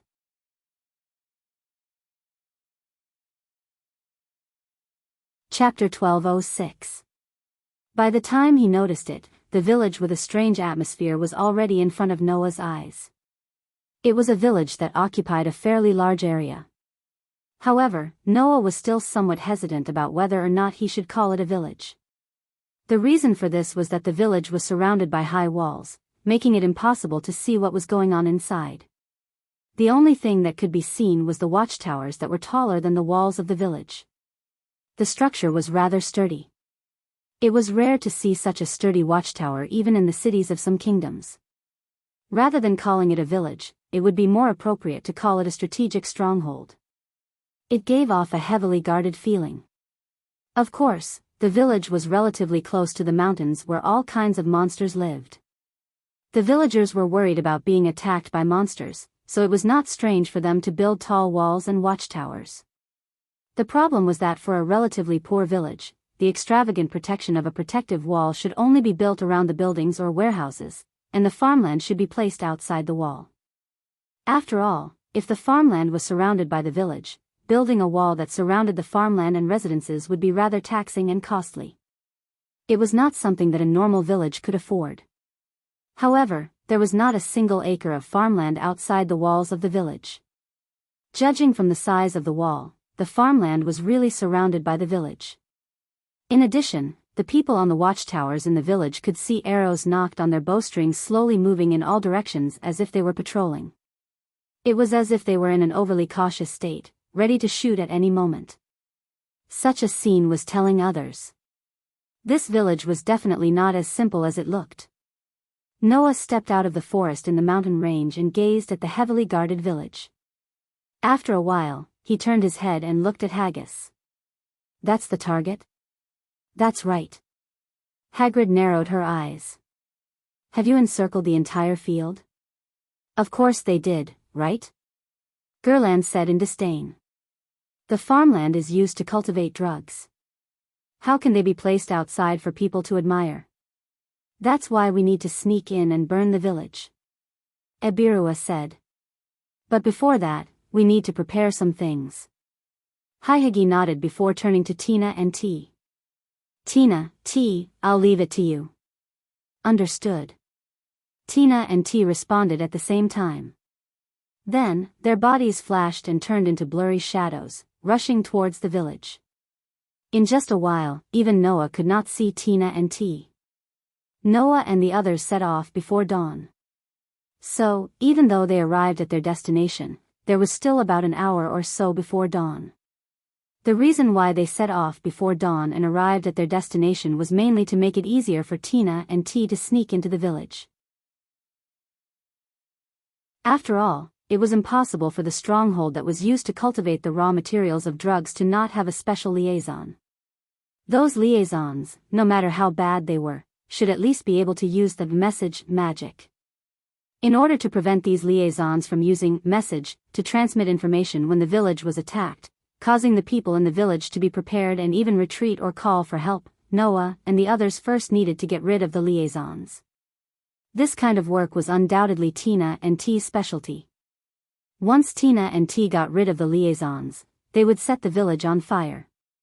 At that time, Noah and the others could directly rely on their invincible strength to directly rush into the village and wreak havoc.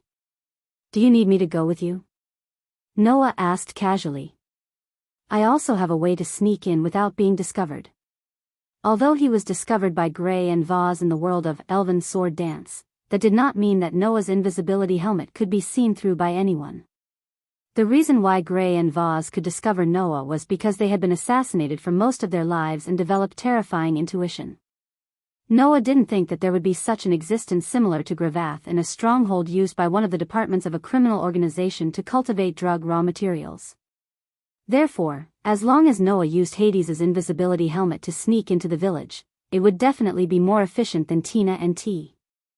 Unfortunately, Marcy shook her head. "Just leave it to Tina and T. They are assassins and ninjas. No one is more suitable for this kind of work than them." As it turned out, Haggis Trust was absolutely right. Almost not long after, in front of them, in the village that was built with high walls, a burst of fire suddenly appeared, causing the people on the lookout tower to panic. Seeing this, Haggis' eyes lit up and smiled. "The operation has begun. Everyone, it's our turn." "Okay." Geegland was the first to shout. "I've long wanted to smash this dirty place into smithereens." After saying that, Geegland directly rushed out. Noah, Haggis, and Ibirui looked at each other and then smiled at the same time. Then, Haggis' eyes flashed with a hint of coldness. "Let's go."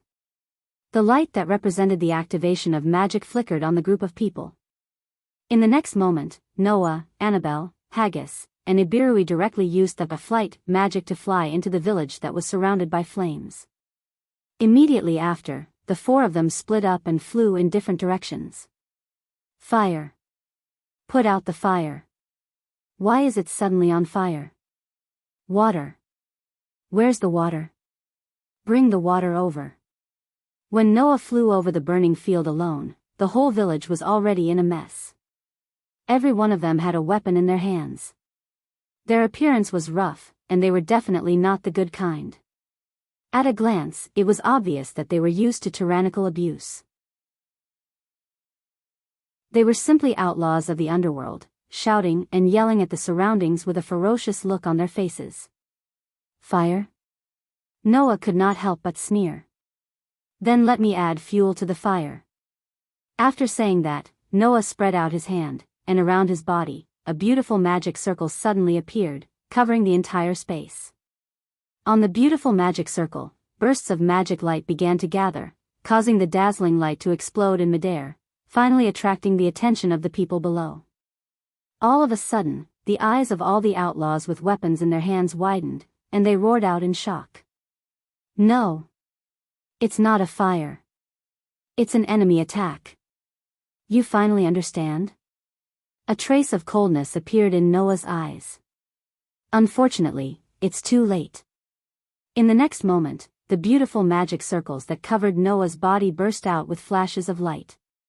Beams of magic light burst out from the beautiful magic circles, like a meteor shower falling from the sky, shrouding the area below. Boom! Boom! Boom! Boom! Accompanied by a series of explosions, a fierce fire burst out in a corner of the village, like a mushroom cloud, rising into the air. Boom! Boom! Boom! Boom! At the same time, in the village, frequent explosions began to occur in other corners, setting off the same intense fire. Sometimes, it was a sky full of lightning that fell to the ground. Sometimes, it was a scorching fireball that exploded on the ground. Sometimes, it was a bright crystal that exploded from the ground. Attacks like these landed on the ground one after another, destroying buildings one after another, stirring up intense flames and shockwaves. Noah, Annabelle, Ohajasai, and Ibilua began to move from the four corners of the village, wildly unleashing magic from mid-air, causing beams of light, lightning, fireballs, and crystals to explode in the village one after another, turning the village into a sea of fire at an astonishing speed. Run! There's a magic chanter attacking the village. Where's the liaison? Ask for help quickly. In the village, the outlaws belonging to the Yakuza's drug department were like ants on a hot pan, jumping and jumping anxiously, crying for their parents as they ran back and forth.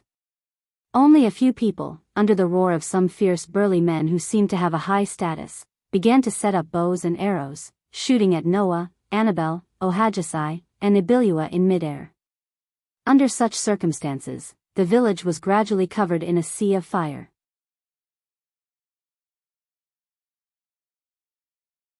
Chapter 1207. The Kingdom of Liestige, Royal City. In one of the corners of the vast royal city, there was a building. From the outside, there was almost nothing out of the ordinary about this building. However, in this building, at this time, the biggest dark side of the kingdom was gathered. In a room that looked like a meeting room, there were 8 people sitting around a round table. Some were young girls in their prime.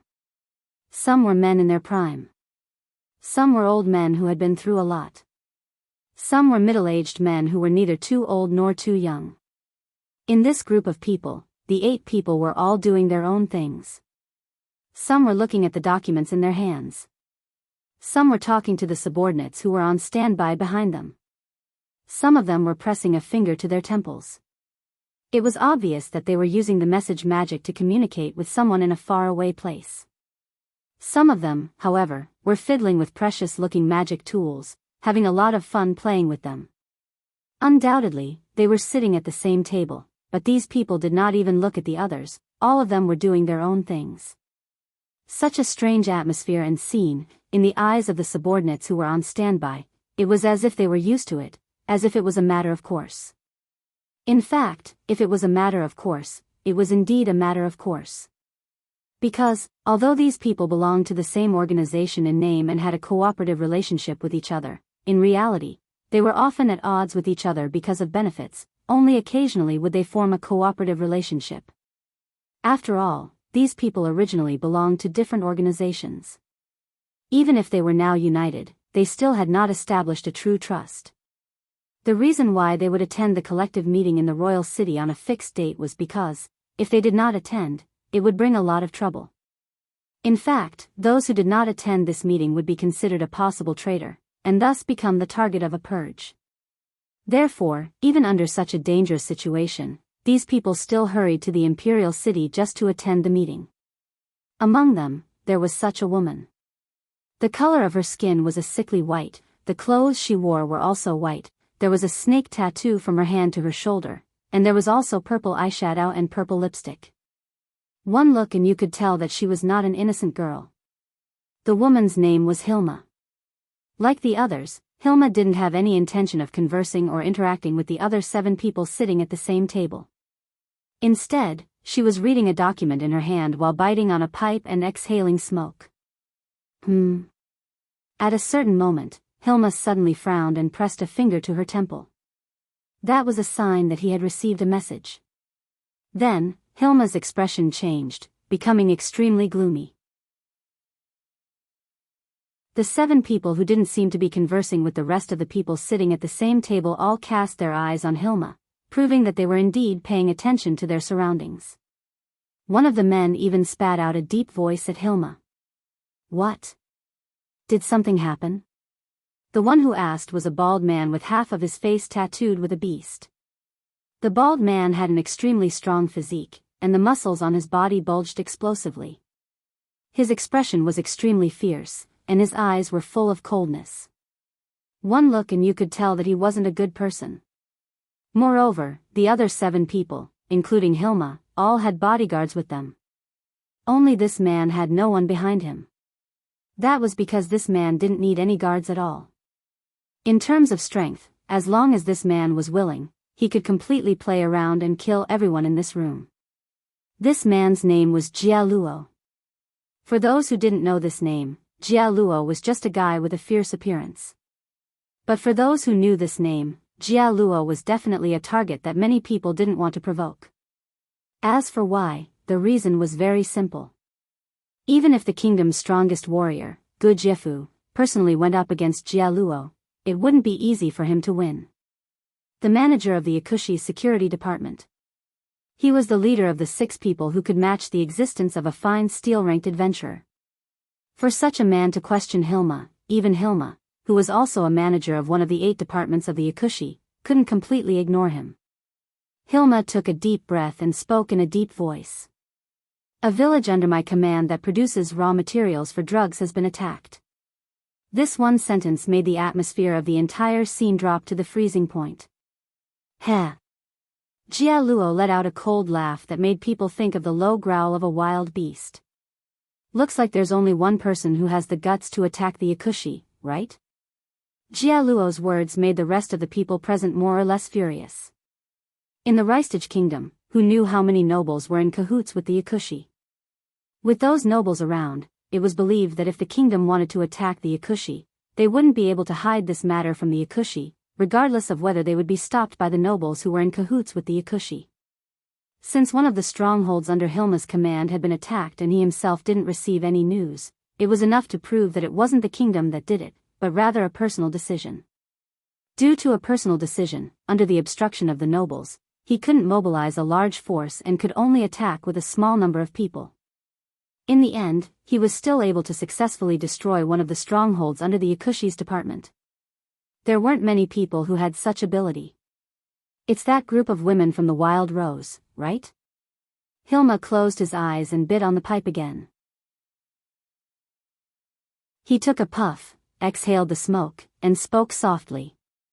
Then, there's only one person who can get the Wild Rose to take action, and only that person would be so scheming to get rid of us. Why do you have to go against us instead of being a princess? Jia Luo cracked his mouth open and laughed. Very well, if there's a chance, I'll help you kill that woman. No, I'll capture her. With the title of Gold, the most beautiful princess in the kingdom, I'm sure she can be sold for a good price. The rest of the people also sneered with anger. Lana was indeed an existence that the Yakushi couldn't wait to get rid of. That princess had abolished the slavery system and had always wanted to get rid of the Yakushi, who was a threat to the entire kingdom, causing a lot of damage to the Yakushi. If there was a chance, it was believed that everyone present wouldn't let Lana go. Unfortunately, Lana had always stayed in the royal city and rarely came out. Even the Yakushi couldn't brazenly barge into the royal city to assassinate her. After all, the royal city was guarded by the kingdom's strongest warriors and their direct subordinates. As for Gu Jiefu, it was believed that anyone who had heard of his name would be afraid of him, including Jia Luo. However, they can only do something to some of the strongholds under our command. They can't do anything to us. Jia Luo curled his lips in disdain. It's just 1 or 2 strongholds. If you like them, just give them to them. Just 1 or 2 strongholds? Hilma glanced at Jia Luo. If it were you, would you be so willing to have one of your strongholds destroyed?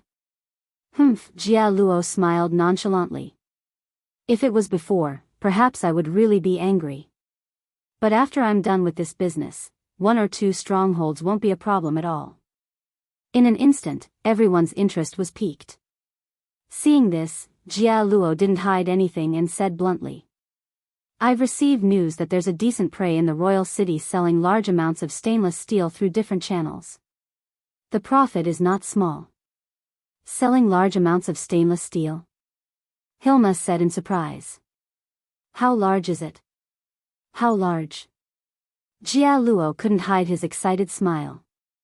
It's so large that it's definitely comparable to what all of us earn in a year. Instantly, everyone's eyes lit up. It was as if a lone wolf had its eyes on some prey. This fellow is still in the royal city. Jia Luo smiled like a ferocious beast. I've already sent someone to keep an eye on him. Hearing this, everyone knew that they wouldn't be able to get a share of the benefits this time and looked regretful. Little did they know that this was the beginning of a destructive disaster for the entire Yakushi.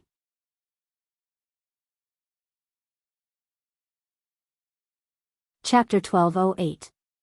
Just as Haihagi had said, after destroying the Yakuza drug department's base to cultivate raw materials, Tina and T found a piece of parchment in the village. If they guessed correctly, there must be information on the other 7 departments of the Yakuza. However, the information on the parchment was written in code and had to be deciphered. Therefore, once they returned to the capital, Haihagi immediately took the parchment and went straight to the capital to find Lana so that Lana could decipher the code. With the Golden Princess's wisdom, deciphering the code should not be difficult. Therefore, when Agagi and her party went to the capital to decipher the information, Noah rejected Agagi's invitation to go with them, and directly found an inn to check in with Annabelle. Together with Annabelle, they took stock of the gains in the destroyed village. As a base to cultivate raw materials for drugs, the village naturally had more than just drugs. A certain amount of expenses and funds were required. Now, all of that went into Noah's pocket and was obtained by Noah. Of course, Noah's gains were not much. At least, compared to the profits that Noah would earn from selling large amounts of stainless steel, this was not much. However, that was only because they had only destroyed one base. Once all of the bases of the 8 departments of the Yakuza were destroyed, the gains would be the real deal.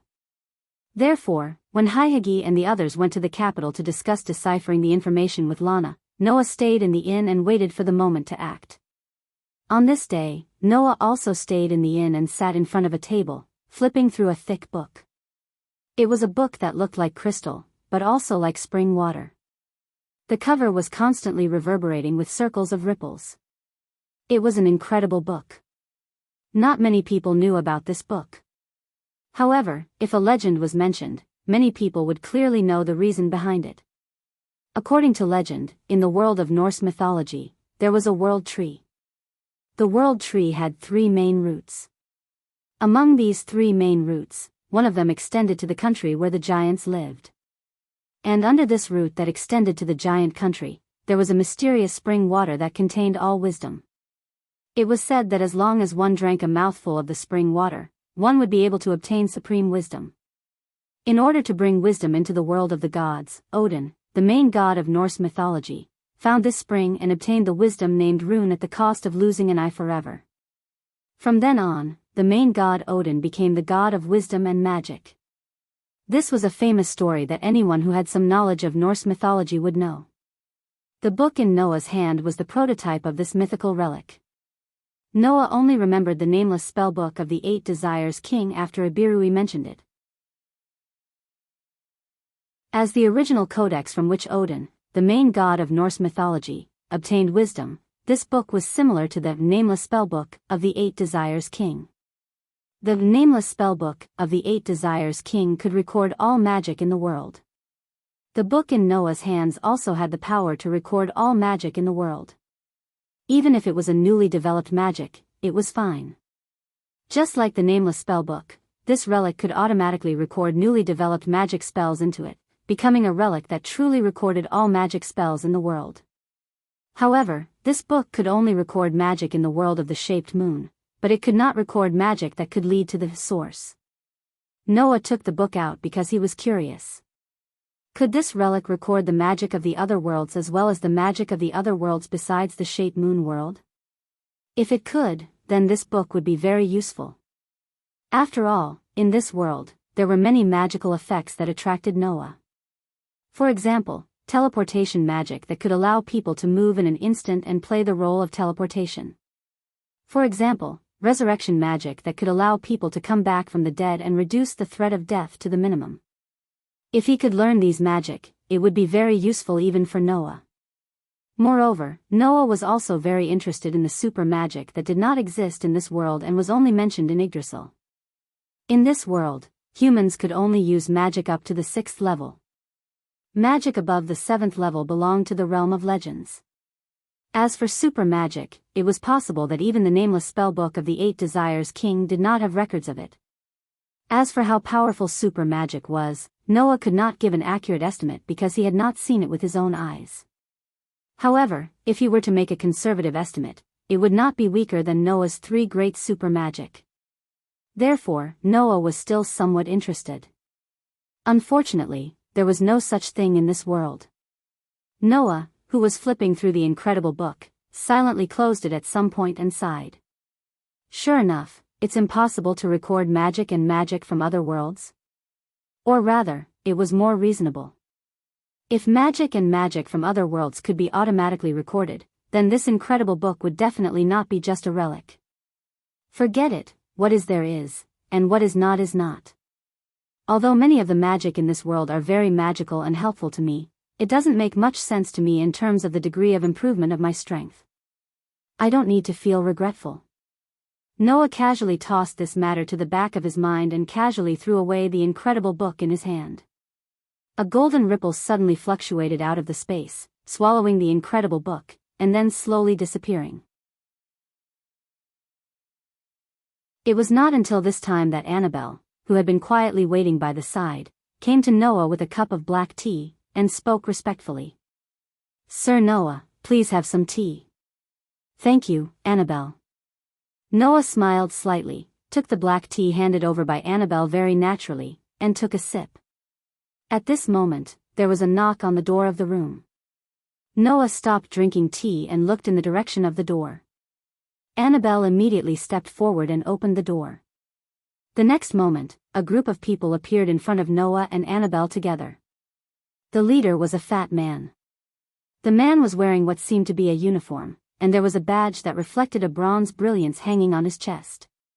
His ruddy face was full of fat, and there was an oily luster on it. Behind this fat man, there were 4 people standing. There were 4 armored men with spears in their hands.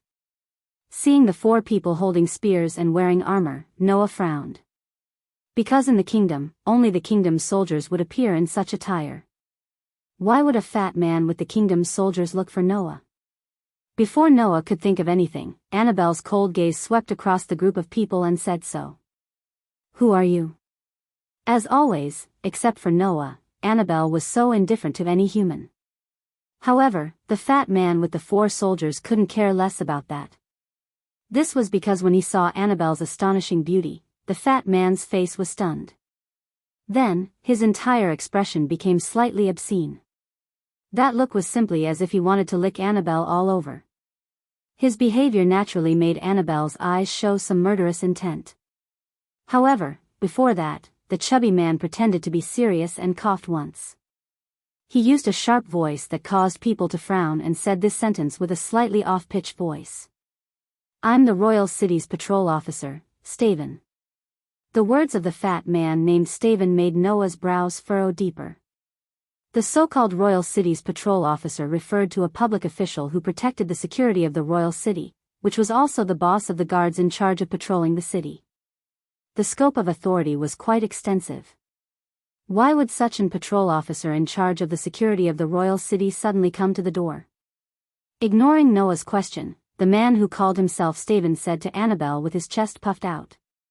"This should be Noah Doria's residence, right?" Hearing that, Noah narrowed his eyes. He didn't come with good intentions.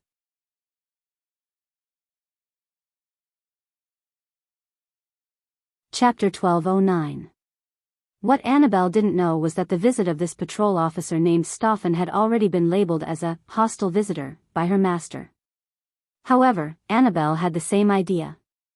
Seeing that Staffen was pretending to be serious, but his pair of eyes frequently swept back and forth on her body with a somewhat obscene look, Annabelle didn't think that such a person would come to invite Noah to have a meal together. At that moment, Annabelle planned to drive all these people away without hesitation. However, before that, Noah's voice slowly echoed in the room. "Annabelle, let him in." "Yes." Annabelle responded without any hesitation, and dodged to the side, giving way to the door, and spoke coldly without even looking at Staffen. "My master wants you to go in." Hearing this, Staffen was stunned, and then the obscene look in his eyes turned into outright jealousy. If it were any other time, if someone dared to speak to Staffen in such a rude tone, Staffen would have already lost his temper. Now, the reason why Staffen didn't lose his temper was not that he had become magnanimous, but that he was blinded by jealousy. As for the reason for jealousy, it couldn't be simpler. A mere businessman can actually have such an outrageously beautiful subordinate. It's really unfair. Annabelle's statement of, "my master," clearly explained her relationship with Noah. Looking at Annabelle's frosty expression, but she still didn't lose her beauty, and instead added a bit of the temperament of an ice beauty, Staffen's heart really became itchy. If there's a chance, with this thought, the fat on Staffen's face piled up into an expression that couldn't be more fake. Then he walked into the room with his head held high. The group of soldiers behind Staffen just wanted to follow in, but Annabelle blocked the door in a flash. Glancing at the soldiers who were stunned, Annabelle spoke with a blank expression. "Sir, Noah didn't let you follow in." The soldiers were speechless. However, that's true. As an ordinary soldier, if they didn't obtain permission, they would be sentenced for breaking into someone's residence. Sir Tupan frowned and waved his hand impatiently. "You guys can wait outside." All the soldiers nodded in agreement. Then, Staffen looked into the room. He saw that Noah was still sitting in front of the table, holding a cup of black tea in his hand and sipping it. Seeing that Noah was ignoring him, the corner of Steve's mouth twitched. He was about to get angry, but he thought of something and suppressed his anger. Little did he know that Noah had seen this scene clearly. Thus, Noah curled his lips and smiled. He placed the teacup in his hand on the table and made an inviting gesture to the seat opposite him. "Mr. Staffen, aren't you going to sit down first?" "There's no need for that," Staffen said to Noah in a businesslike manner with a straight face. "I'm here on official business." "You're Noah Doria, right?" "That's right." Noah nodded and smiled. "I wonder why you're here on official business, Mr. Patrol Officer. My place can't be compared to those luxurious offices. Are you playing word games with me, Mr. Noah?" Sure Tupan couldn't help but reveal a hint of anger. "Don't play dumb. You should know very well why I'm here." "I can't pretend that I didn't hear that." Noah shrugged. "Mr. Patrol Officer, you're wrong. I don't know why you're here. It's just that, speaking of this, Noah looked at Shirtupan with a meaningful gaze. It shouldn't be anything good, right? Shirtupan's face was flushed red. He was infuriated. As the patrol officer of the royal city, he was in charge of the security of the royal city. In the past, whenever Shirtupan looked for someone in the name of carrying out official business, even if that person was a famous tycoon, who wouldn't be polite to Shirtupan because they were worried that Shirtupan would take advantage of them. But now, a mere merchant not only didn't treat Shirtupan with respect, but also displayed an extremely carefree attitude. For someone like Shirtupan who thought that he was in a high position, it was absolutely unbearable. Mr. Noah, you can laugh as much as you want now. You won't be able to laugh later. Shirtupan's tone became firm as he shouted at Noah. As far as we know, Mr. Noah seems to have been selling a large amount of steel in the royal city recently. Is that true? That's true. Noah nodded nonchalantly. What's wrong? Could it be that doing business in the royal city is considered disrupting public order? If it's just doing business, then of course not. Shirtupan said with a disgusting tone. It's just that that's only if the goods are legal.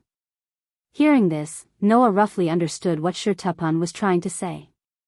Mr. Noah, other than you, no one has been able to sell such a large amount of steel. After all, steel is very precious. Shirtupan shook his head as he spoke. In the royal city, we have never heard of a place where steel can be mined in such a large amount. So, we have the right to suspect that the steel you are selling in the royal city was obtained through illegal means. Shirtupan revealed a victorious smile after he finished speaking. For example, the illegal extraction of stainless steel in the nobles' territories without permission. I see. Noah nodded without any change in his expression. So, what are you going to do, Mr. Patrol Officer? Investigate, of course. Shirtupan said matter-of-factly. Please come with us and accept our investigation. Shirtupan, who was speaking, did not notice. Behind him, Annabelle slowly placed her hand on the hilt of the sword at her waist. If Noah did not stop her, it would only take a second for Shirtupan's head to come in contact with the ground along with a large amount of blood. In this regard, Noah only looked at Shirtupan's victorious face as if he wanted to see through Shirtupan's thoughts. After a while, he suddenly smiled. I understand. Noah stood up and spoke indifferently. Then, I will go with you, Mr. Patrol Officer. Hearing this, Shirtupan revealed a victorious smile. Annabelle silently put her sword back into the sheath at her waist. However, the way she looked at Shirtupan was as if she was looking at a dead person. There was no emotion in her eyes. After that, under Shirtupan's lead, Noah and Annabelle walked out of the hotel together. There was a soldier standing around them, as if to protect them and also as if to escort them as they walked into the depths of the imperial city. However, halfway through the main street, Shirtupan suddenly turned into a dark alley and continued to walk forward as if nothing had happened. Sir Noah, Annabelle said softly. However, before she could continue, Noah raised his hand and interrupted her. Don't worry. Noah said concisely. I have my own plans. Annabelle muttered to herself for a while, then nodded and did not say anything else. Just like that, under Shirtupan's lead, the group walked quite a distance. It was not until 30 minutes later that the destination came into view. Instead of calling it a destination, it was more like a towering wall that appeared in Noah's eyes. The wall completely isolated the inner and outer space, forming a heavy atmosphere. That atmosphere made people think of a prison, not an important administrative area. Shirtupan didn't seem to care about Noah's thoughts at all. He continued to walk forward, and it didn't take long for him to find a lattice-shaped door in the corner of the wall. We're here. Shirtupan turned his head at this time and looked at Noah patiently. Please come in with us, Mr. Noah. Looking at Shirtupan, it seemed that if Noah didn't go in, he would immediately send someone to take Noah in. However, Noah's performance was different from what Shirtupan imagined. Noah ignored Staven, or rather, it was as if Staven was no longer of any use. Noah ignored him and walked through the door. A courtyard appeared in front of Noah.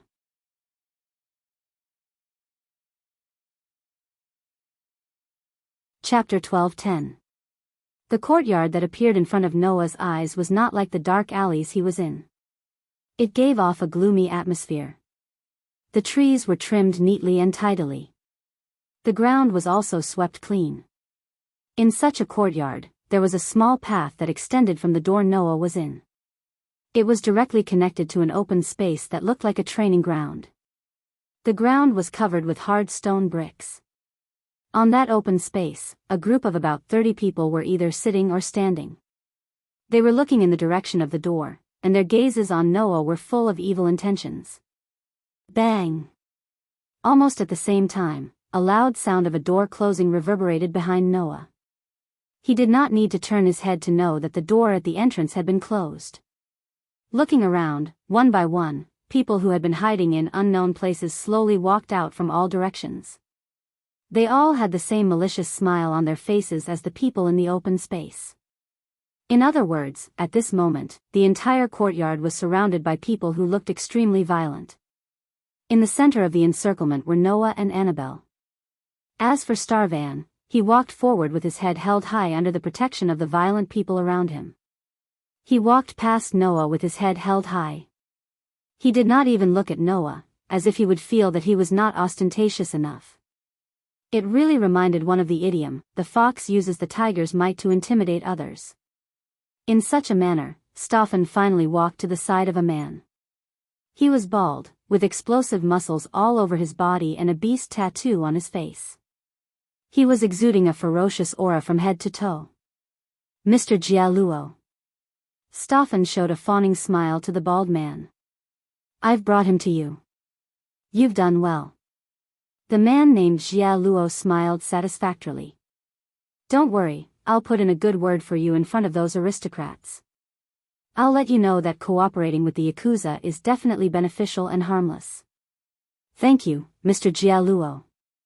Staffan was instantly overjoyed and nodded repeatedly. Instead, it was Noah who raised his eyebrows and looked at Jia Luo with a different gaze. "You're from the Yakuza? To be more precise, you should say that we're from the Yakuza's security department." Jia Luo grinned. "And I'm the manager of the Yakuza's security department, Jia Luo." "Security department?" Noah was a little surprised and looked at the people around him. "So you're saying that there's a 6-armed centipede that's rumored to be comparable to a fine steel adventurer here? You know quite a lot." Jia Luo was also a little surprised, and spread his hands. "Since they've already named you, then come out and meet our big client." As soon as he finished speaking, 5 people walked out from the crowd behind Jia Luo and stood behind him. Standing on the far left was a man wearing a black robe with a hood. The lower hem of the robe was embroidered with a flame-like pattern with bright red threads. The face under the hood could not be seen, and there was not a trace of life on his body. He was a very strange person. "I'm Daiwanak." Beside the black-robed Yakuza was a woman wearing a thin silk robe, with gold rings on her wrists and ankles, and 6 scimitars hanging from her belt.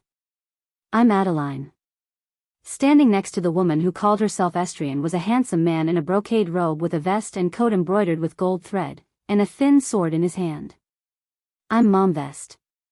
Standing beside the self-proclaimed Mambest was a warrior with a sword firmly sheathed in his scabbard, protected by a full-body armor without any decorations. "I'm Peshlian."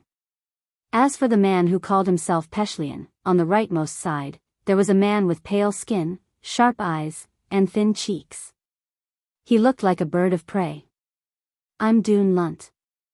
The 5 people who reported their names stood behind Jia Luo, making him look like an artist who was showing off his work that he was proud of. He spread his arms and laughed loudly. "Together with me and Jia Luo, we are the strongest people in the Yakuza's security department's 6 arms." Following Jia Luo's laughter, the other 5 people also raised their heads and puffed out their chests, obviously feeling proud. However, 6 Arms Group did not notice. In front, Noah's gaze swept across 6 Arms Group one by one. After a while, the corners of his mouth lifted slightly, and he muttered to himself. "I've searched high and low for it, only to find it by sheer luck." Noah did not expect that the strongest group of thugs in the Yakuza would actually send themselves to his doorstep. There was really nothing better than this. Therefore, Noah laughed, laughing very happily. That laughter made Jia Luo's laughter stop abruptly. Slowly withdrawing the smile on his face, Jia Luo looked at Noah. His eyes were like those of a fugitive, full of ruthlessness. Kid, you've been tricked into coming here, and you can still laugh? Why can't I laugh? Noah shrugged and glanced at Stefan. If I really only found out now that I've been tricked, perhaps I would be very surprised. However, I'll have to trouble you to find someone with better means to trick me next time. Let that pig over there strut around in front of me. If it weren't for my patience, I would have laughed my lungs out long ago. You. What did you say? Stefan's fat face instantly turned the color of a pig's liver due to his anger. You said I'm a pig? What? Don't tell me that people in this world don't have the habit of calling those who are so stupid that they have no bottom line as pigs. Noah laughed out loud.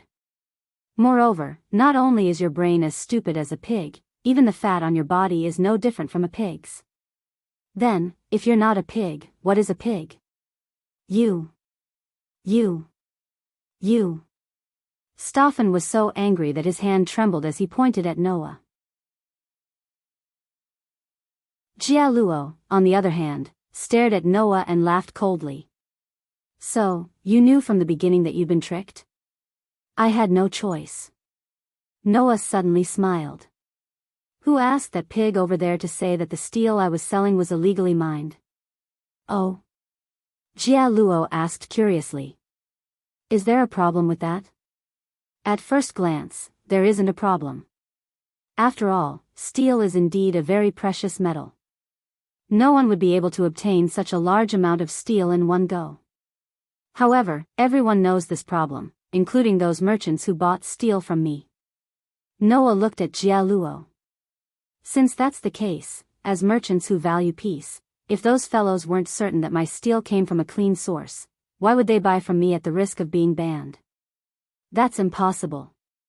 Stefan let out a squeal that sounded like a pig being slaughtered.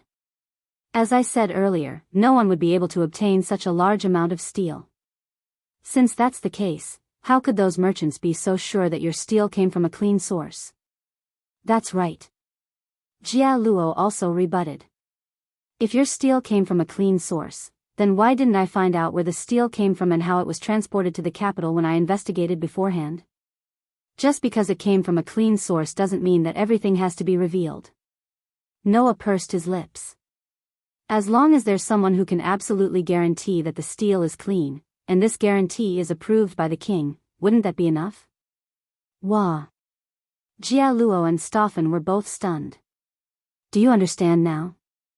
Noah said with a half-smile. I have someone above me. Moreover, this person is extremely important in the kingdom. With him as my guarantor, those soldiers won't foolishly come to me and say that my things are unclean and that they need to be investigated. Unless. Noah looked at Stefan, whose face had completely darkened, and said sarcastically. Unless that person didn't receive a report of an illegal transaction at all, and used this as an excuse to make me obedient for personal reasons. Stefan's lips trembled. Evidently, Noah had hit the nail on the head. As for Jia Luo, he started clapping. I see, we really didn't think of this. Saying this, Jia Luo narrowed his eyes and looked at Noah with a cold gaze. Since you know that you've been deceived, you still dare to come along? What are you relying on? Noah didn't answer his question. What's your motive for bringing me here?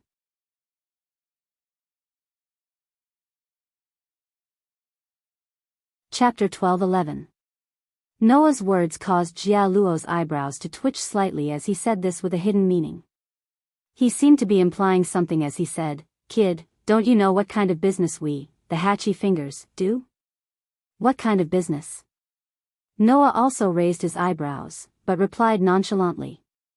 I heard that the Hatchy Fingers has 8 departments that are involved in different businesses, including slave trading, assassination, smuggling, theft, drug dealing, bodyguarding, finance, and gambling. There are a total of 8 types of businesses, each of which can't see the light of day. That's right. Jia Luo didn't seem to mind Noah's sarcasm as he continued speaking. And the business that we, the Hatchy Fingers Security Department, are in charge of is bodyguarding. Bodyguards? Noah looked around at the criminals with malicious smiles on their faces. He couldn't help but twitch his mouth. And then? What does that have to do with you bringing me to this place? Didn't I say just now? You're our big client, right? Jia Luo stretched out a hand and clenched it into a fist bit by bit as if he was pulling a finger. That hand made cracking sounds as he grinned. You've sold so much steel, I'm sure you've earned quite a bit. In the eyes of many, you're a fat sheep that can't get any fatter. Furthermore, the security of the kingdom isn't very good. Kid, don't tell me you've never thought of hiring some bodyguards. Hearing this, Noah narrowed his eyes. He finally understood Jia Luo's motive. Simply put, this guy wanted to collect the so-called protection fee from Noah. Furthermore, it was the type that couldn't be resisted. Since you know about the 6 arms, then you should also know about our capabilities, right? Jia Luo grinned maliciously at Noah. As long as you cooperate with me, I guarantee that your future path will be very smooth. No one will have any ideas about you. How about that? Oh. Noah's expression didn't change as he replied indifferently. Then, how much do I have to pay to hire the Hatchy Fingers Security Department? Not much. Jia Luo looked straight at Noah, his eyes revealing the ferocity of a ferocious beast staring at its prey.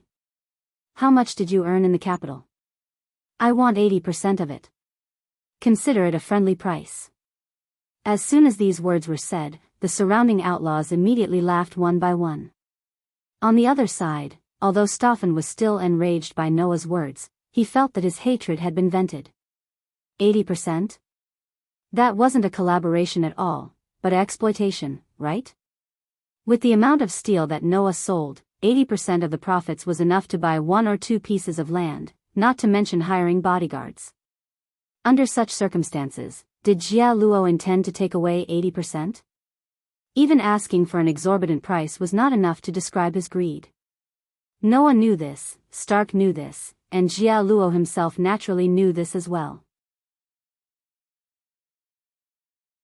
However, Jia Luo had never thought of hiding anything.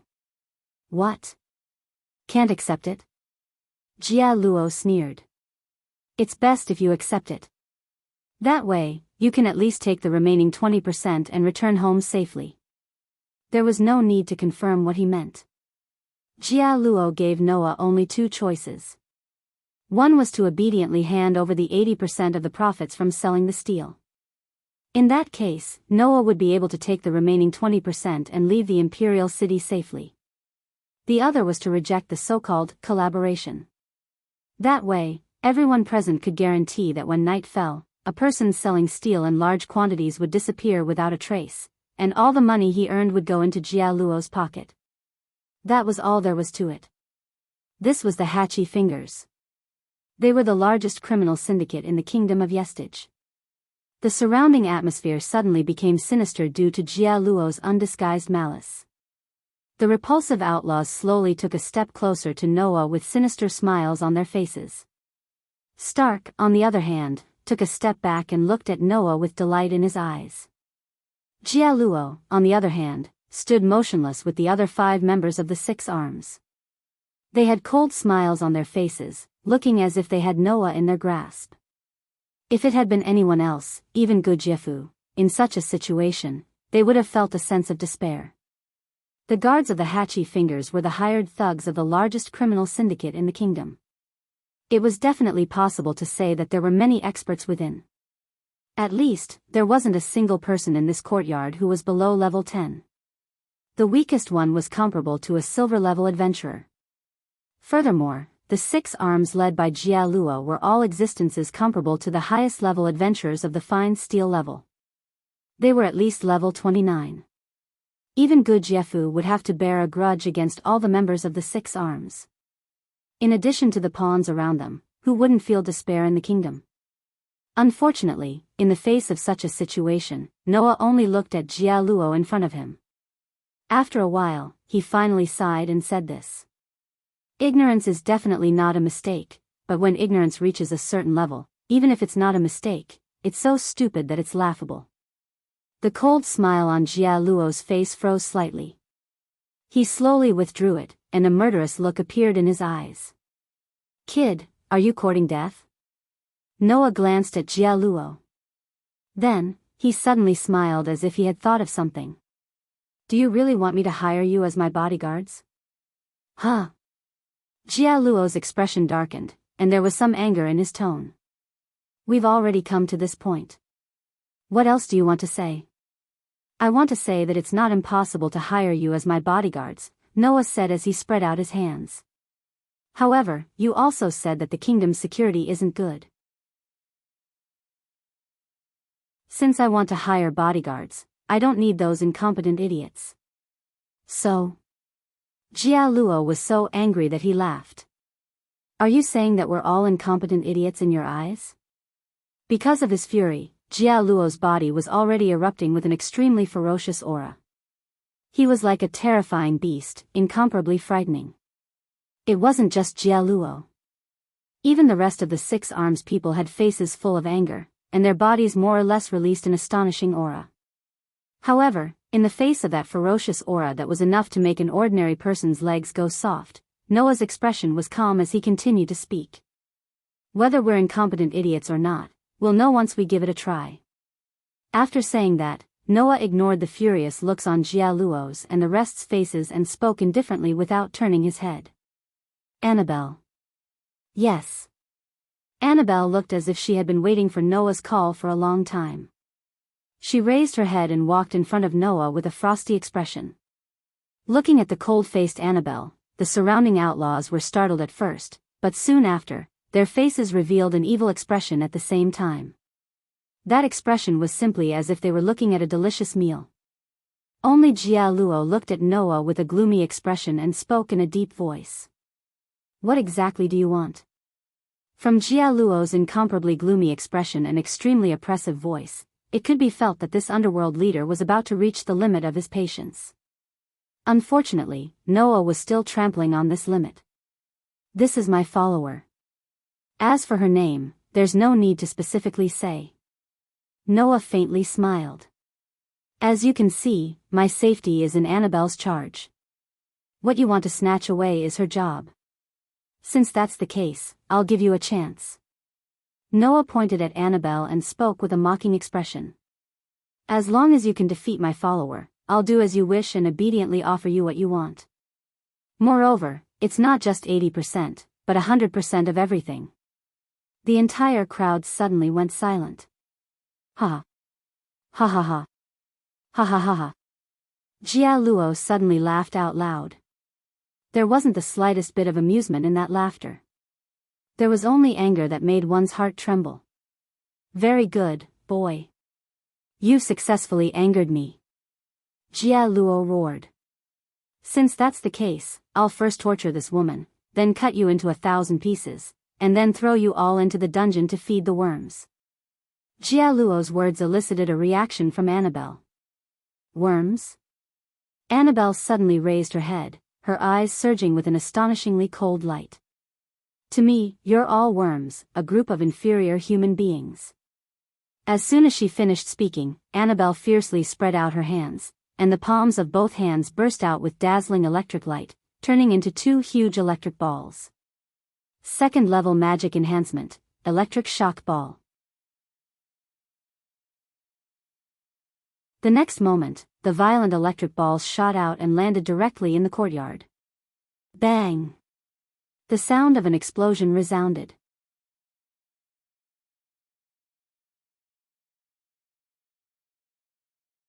Chapter 12:12. Pung! When the explosion that was mixed with violent electric currents shook the entire courtyard of the Hachibyunga Guard Department, the astonishing impact carried rioting electric sparks and spread out in all directions. Beep beep.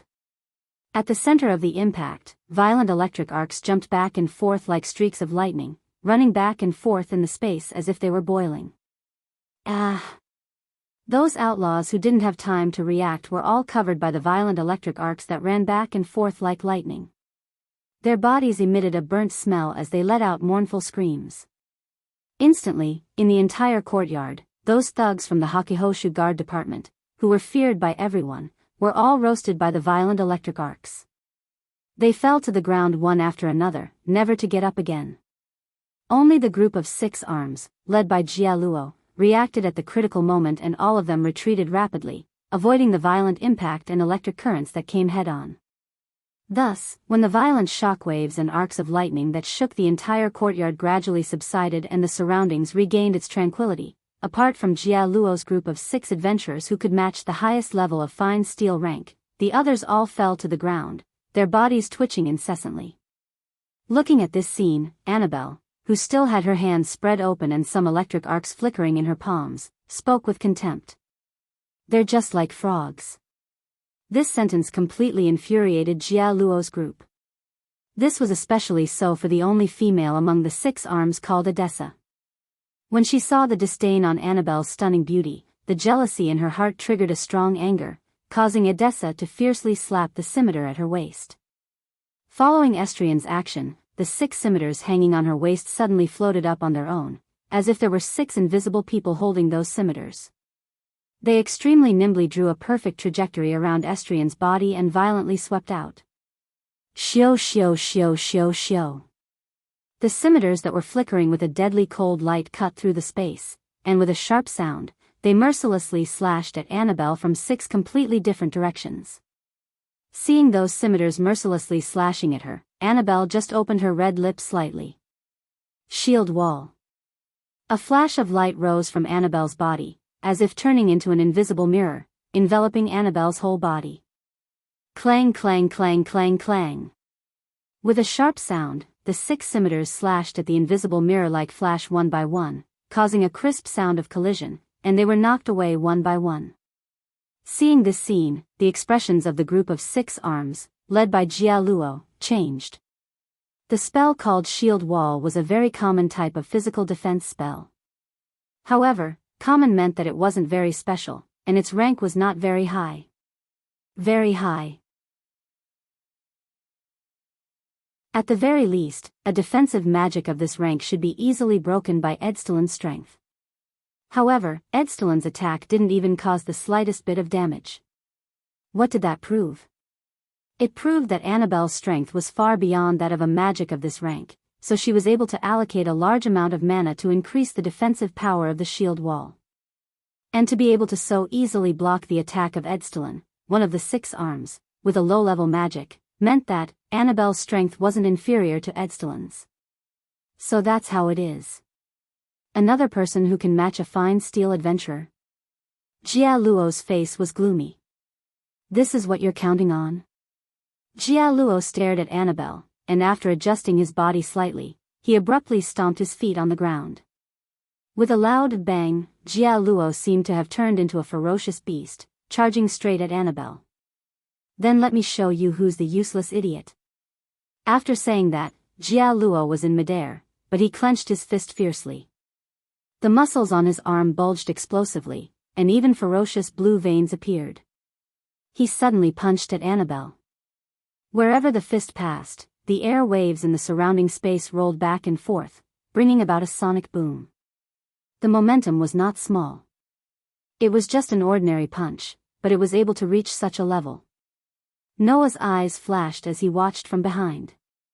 A warrior monk? That's right. Jialuo's profession was a warrior monk. Moreover, he was a powerful warrior monk who had at least trained his body to the extent of being as hard as mithril. Therefore, if Annabelle used the shield wall to defend against this punch, it would definitely be shattered in an instant, and she would even be severely injured. Knowing this, Annabelle still didn't move an inch. She only looked at the approaching Jialuo with a ferocious expression, and slowly extended a finger. Lightning strike. A dazzling electric arc suddenly flickered from the tip of Annabelle's finger. Finally, like lightning, it shot violently at Jialuo, who was still in midair. A trifling third-rank spell. Jialuo roared angrily. Don't underestimate me. With a furious roar, Jialuo directly punched at the lightning that shot violently at him. He actually didn't dodge or evade the spell, using his body to meet it. Bang! Along with the collision between the fist and the lightning, an astonishing impact once again appeared in midair. It was as if a substantial wave of wind had appeared, causing ripples in the air. It was also at this moment that a phantom suddenly flashed behind Annabelle. Like a mirage, it emerged from illusion to reality. It was an illusion. A spell specially used to confuse people's vision. The person who used it was one of the 6 arms, Dune Lunt. With a sinister smile, Dune Lunt fiercely pulled out the long sword at his waist. Take her down. The long sword tore through the air and suddenly slashed fiercely at Annabelle's neck. Feeling the tearing sound of the wind behind her, Annabelle's eyes narrowed. Dimensional movement. The next moment, Annabelle's figure suddenly disappeared from where she was, causing Dune Lunt's determined sword to hit empty air. Wah! Dune Lunt was astonished. However, no matter how astonished he was at this moment, he had already exposed his biggest flaw. Poochie!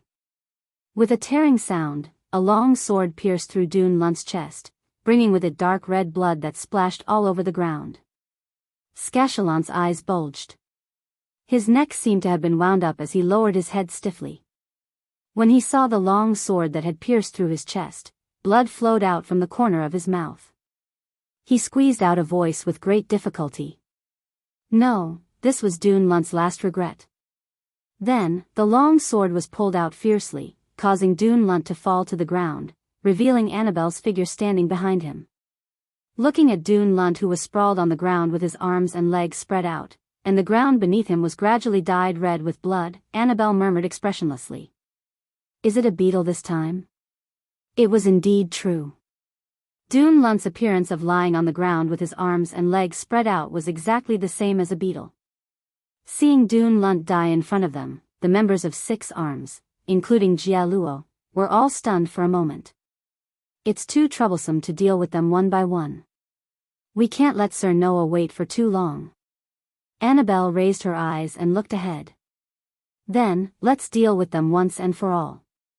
While saying this, Annabelle clapped her hands fiercely in the midst of a "pa" sound. Hum. A burst of terrifying magic power burst out from Annabelle's body. Then, Annabelle slowly opened her palms. Beep, beep, beep. A white lightning arc like a flood dragon flickered between Annabelle's palms. On it, a dazzling white light bloomed, illuminating the entire surrounding space. Magic enhancement chain dragon thunder. In the next instant, a white arc of lightning shot up into the sky from Annabelle's palm, hovering in the air. Soon after, like a dragon descending from the sky, it brought along a dazzling white light as it rubbed against the air, heavily landing at the position of the 6 arms members who couldn't react in time. Boom! A thunderous sound resounded through the sky.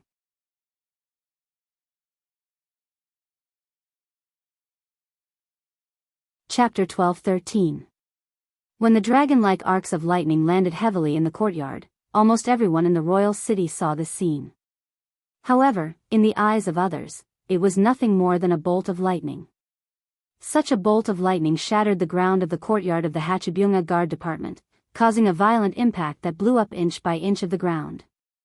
The soil was dug up, and the gravel was splashed up. A large number of arcs of lightning were like crazy pythons, scurrying back and forth. The entire space was shrouded in dazzling lightning. No one knew how long this scene lasted. After a long time, when the dazzling white light that shrouded the entire space slowly faded away, the violent impact and crazy arcs of lightning that acted in the space also subsided little by little. The originally well-decorated courtyard had already changed its appearance greatly. A pit appeared on the ground. With Jia Luo as the leader, Dianok, Estrian, Mambest, Peshlian, and even Schlund, who was stabbed in the chest by Annabelle and died, were all lying in this pit. Occasionally, 1 or 2 electric currents would run through their bodies. Every time an electric current ran through this group of people, their bodies would jump a little, as if they were lying on the ground and bouncing their bodies slightly. Seeing this, Annabelle, who was standing in front of the pit, said sarcastically, "They really do look like fleas." After saying that, Annabelle directly turned around and walked in the direction of Noah. From the beginning to the end, it could be said that Annabelle didn't look directly at the group of strong people who were said to be comparable to the highest level of human fine steel adventurers. Under such circumstances, from the time Noah sent Annabelle to fight, to the time when the strongest fighters of the Hatchibyunga Guard were all defeated, the whole process didn't even take 5 minutes. In just 5 minutes, even Gu Jiefu, who had the title of the strongest warrior in the kingdom, and Sangxiang, who was also a fine steel adventurer, had to pay attention to 6 arms, but in Annabelle's hands, they were easily defeated. The reason was very simple. The magic that Annabelle used was called Chain Dragon Lightning, which was magic above the 7th rank.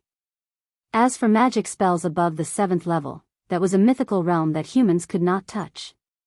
Even if Jia Luo and his party were known as elite steel-tier adventurers, as long as they were humans, they could only nurse a grievance when faced with magic that humans were unable to touch. Even if there were 10 more fine steel adventurers, it would still be the same. He believed that if this matter was publicized, 99 out of 100 people would choose to laugh it off and think that it was just a rumor. The remaining one would only be skeptical, right? But for Annabelle, the person in question, this was nothing more than that. My apologies, Lord Noah. Annabelle's cold and emotionless appearance completely melted in front of Noah, turning into a respect that could drive people crazy. I spent some time on those insects. There's nothing to apologize for, Annabelle. Noah smiled at Annabelle. You've done well. Thank you for your hard work. Yes. Only then did Annabelle feel relieved. Noah cast his gaze into the pit and looked at Jia Luo, who was lying on the ground with 1 or 2 electric currents running through his body from time to time. He curled his lips and said, "Now, do you know who's the useless idiot?" In the pit, Jia Luo's body jerked violently in a way that it had not done before. In response, Noah did not even look at it and turned around directly. This is probably the headquarters of the Yakumo garrison. Let's search here and we should be able to get a lot of rewards. Yes, Lord Noah. Annabelle nodded obediently. Just as Annabelle was about to follow behind Noah and leave the scene together, her expression suddenly changed. Bang! Following a muffled stomping sound, Jia Luo, who was originally lying on the ground, suddenly leaped up like a prostrating cheetah. Bouncing his body up, the aura on his body abruptly surged as his figure violently rushed out. Moreover, it was in the direction of Noah. As the leader of the 6 arms that was comparable to a fine steel adventurer, Jia Luo's strength was naturally the strongest in the 6 arms. Jia Luo was confident that even if he were to face the kingdom's strongest warrior, Gu Jiefu, he would definitely not lose. However, today, Jia Luo and all the other members of the 6 arms couldn't even last 5 minutes against Annabelle.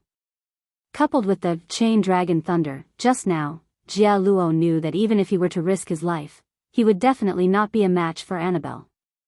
Jia Luo was naturally filled with disbelief about Annabelle's strength.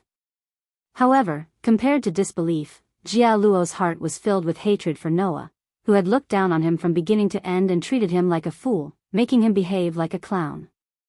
Driven by hatred, Jia Luo turned into a desperado. He did not care about Annabelle, who was still by Noah's side, and stared fixedly at Noah, who was getting closer and closer. The blood at the corner of his mouth rendered his face extremely sinister as he roared hysterically. Even if I die, I'll drag you down to hell with me. The distance between him and Noah was instantly reduced to 0. Jia Luo clenched his fists tightly, condensing an extremely terrifying force in his fists, and blasted it violently at Noah. This punch brought about a strong oppressive wind. The strong wind blew the fringe in front of Noah's forehead, exposing a pair of deep, dark eyes to Jia Luo's distorted vision due to extreme hatred. However, Jia Luo simply could not see the excessive hatred. In the face of what could be said to be the most powerful attack of his life, Noah's pitch-black eyes did not show any fear, panic, or even the slightest fluctuation. There was only complete and utter calmness. Bang!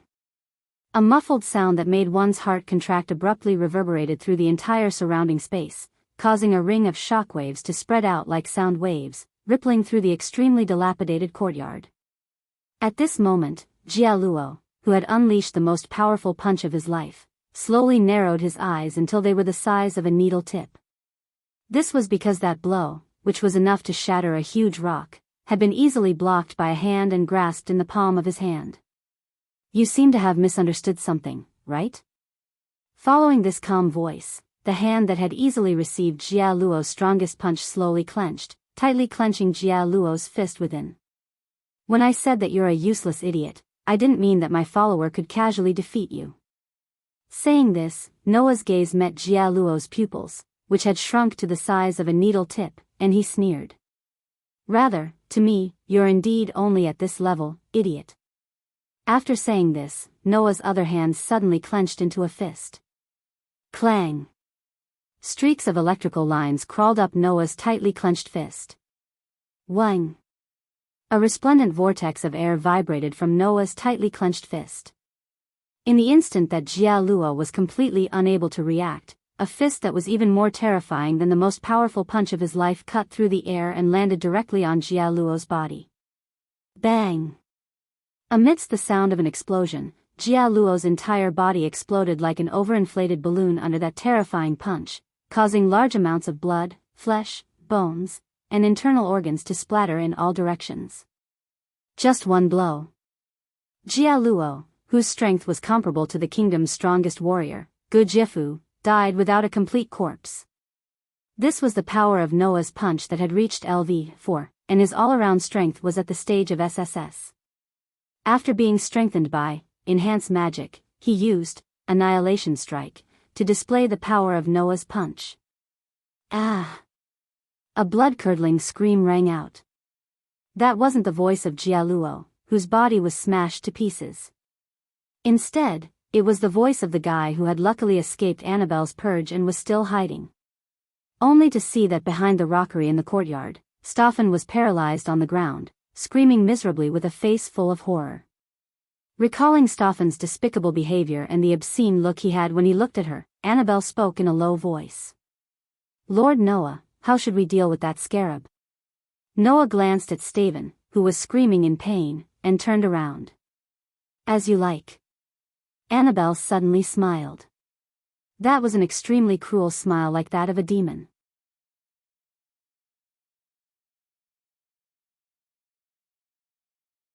Chapter 12-14. 3 days later, the biggest underground criminal organization in the kingdom, the headquarters of the 8 departments of the organization known as the Hachibana, were all defeated. There was no suspense at all. As the strongest fighters of the Hachibana, the biggest underground criminal organization, those 6 armed members who were comparable to fine steel-level adventurers had all lost their lives in the hands of Noah and Annabelle. A large number of strong fighters in the Hachibana's security department were also all wiped out by Annabelle's magic on that day. After losing these forces, no matter how deep the Hachibana infiltrated the kingdom, under the situation where even the intelligence of their headquarters had been exposed, it was naturally impossible for them to resist the attacks of the fine steel-level adventurers of the Wild Rose Gang. Therefore, almost on the second day after the intelligence was deciphered, Agagase, Ibirui, Gragland, Hina, T and even Gu Jiafu's group split into 6 groups, and with the strongest vanguard, they quickly destroyed 6 of the Hachibana's departments. As for the remaining 2 departments, one was sent by Noah and Annabelle to destroy, while the other was the courtyard where Jia Luo and the other members of the security department were at that day. Since Noah had already taken care of it, there was no need to destroy it. Therefore, in just 3 days, the headquarters of the 8 departments of the Hachibana were all defeated.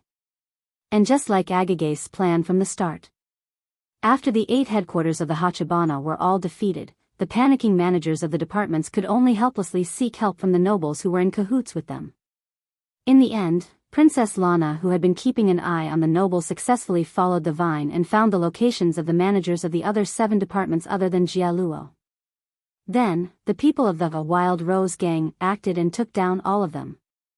At this point, the Hachibana, the biggest underground criminal organization in the kingdom, was almost completely wiped out. The reason why the word almost was used to describe it was because, other than the headquarters of the 8 departments, the Hachibana definitely had some small strongholds set up in the territories of the other nobles, just like the village where they cultivated the raw materials for the drugs. Those small strongholds had not been wiped out yet. Therefore, even if the managers and headquarters of the 8 departments of the Yakuza were all defeated, the leaders of the remaining small strongholds would still take advantage of their territories, and with the help of the nobles who were in cahoots with them, they could barely maintain their existence. Even so, the power of the Hachibana had been greatly weakened, and its influence on the kingdom had also been greatly reduced. If Princess Lana was smart enough, it shouldn't be difficult to find an opportunity to eliminate these fish that escaped the net. However, that had nothing to do with Noah. According to the agreement, Noah's assistance would only last until the managers and headquarters of the 8 departments of the Yakuza were all captured. If this assistance was maintained until the entire Hachi Fingers was defeated, who knew how long it would take to find all the fish that had escaped the net? Because of this, Haggis and the others weren't so thick-skinned as to ask Noah to stay in the capital for the sake of some fish that slipped through the net. In other words, the matter of dealing with the Hachibana had come to an end. As for the gains, they were not small at all. According to the previous agreement, after the headquarters of the 8 departments of the Hachibana were defeated, the stolen goods that were collected would all belong to Noah. After checking, Noah realized that these gains were more than 10 times more than what he got from selling large amounts of stainless steel. After all, most of the business that the headquarters of the 8 departments of the Hachibana had done so far was here, so how could it not be a lot? After a few days of hard work, he was able to get this kind of gains, so Noah was quite satisfied. Not to mention the gains in terms of money, just the gains from the rest of the materials that he planned to use to make equipment, tools, and other items were already considered a huge amount of resources. With these, he would definitely be able to make quite a number of magical tools with miraculous effects in the underground tomb of Nasarek, which would be of great help. Originally, Noah only planned to earn some money on this trip to see if he could use it to pay for the maintenance of the underground tomb of Nasarek. Now, with so many unexpected gains, if he was still not satisfied, then he would be too greedy. Under such circumstances, Noah felt that it was time for him to leave the capital and return to the underground tomb of Nasarek. You're leaving? In the hall of Gujiefu's mansion, with Gujiefu and Gujiefu as the leaders, a group of powerhouses of the highest level in the kingdom all revealed shocked expressions. What's so strange about it? Noah said helplessly. I came to the capital to do business, and not to settle down. Now that I've achieved my goal, there's nothing strange about leaving here, right? But, if you're leaving, Mr. Noah is planning to return to Yelanter, right? Gujiefu frowned slightly. Compared to Yelanter, the capital should be more suitable for Mr. Noah to live in, right? Is this place more suitable for people to live in than Yelanter? Noah looked at Gujiefu. Perhaps, as the capital of the kingdom of Restige, this place is indeed more attractive than the cities at the border, but it's not necessarily suitable for people to live in, right? Hearing that, Gujiefu was speechless. It was impossible for Gujiefu not to understand the meaning behind Noah's words. Indeed, compared to the cities at the border, the capital might be more prosperous. But there were too many disputes here. Other things aside, all kinds of nobles were basically gathered in the capital. With the current internal strife in the kingdom, it was impossible for someone like Noah, who had extraordinary powers, not to get involved in these disputes. When the time came, if he were to be involved in the political whirlpool of the kingdom, then the trouble would be huge. Of course, this so-called trouble would depend on Noah's wishes. If Noah wanted to occupy a place in the kingdom, then with Noah's abilities, it would definitely not be difficult for him to make a name for himself here. Unfortunately, Noah did not have that intention at all. Therefore, the disputes in the kingdom were only trouble to Noah. But, isn't this too much of a pity? Gujiefu was sincerely anxious. With Sir Dole's strength, if you are willing to serve the king, then the kingdom's situation will definitely improve a lot. The king has always wanted to meet you, sir. Don't you want to consider it? That's right, Sir Noah. Clem was also present, and he was just as anxious as Gujiefu. Ever since Lady Lana heard about Sir Noah, she has always wanted to meet Sir Noah. Don't you want to consider it, Sir Noah? Gudjefu and Clem's anxiety was not without reason. After interacting with each other for the past few days, everyone present had realized that Noah was unfathomable. At the very least, everyone present knew that Noah had power that surpassed everyone else, but no one knew where the limits of this power were. Even a level 50 super expert like Ibirui could not see the tip of the iceberg of Noah's true strength. Everyone found it hard to imagine just how strong Noah was. If this power could be used by the kingdom, then it would be an unprecedented help. Perhaps, the kingdom's internal and external troubles and the gradual corruption could be improved because of Noah's existence. Come to think of it, who wouldn't be anxious about Noah's departure as long as they truly cared about the kingdom? Not to mention Gudjefu and Clem, even Hagrid tried to persuade him. Sir Noah, please reconsider. Alright, you guys don't need to say any more. Noah shook his head. I have my own home, and I need to return there. There are many people there that I need to take care of. I also need to take care of those troublesome fellows. I can't stay here. Noah's home made everyone speechless.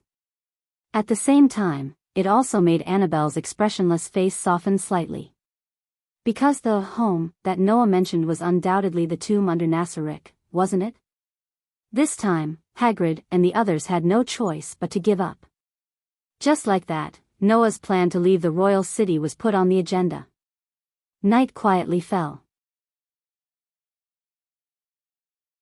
In the courtyard, Noah raised his head and looked at the bright full moon in the sky.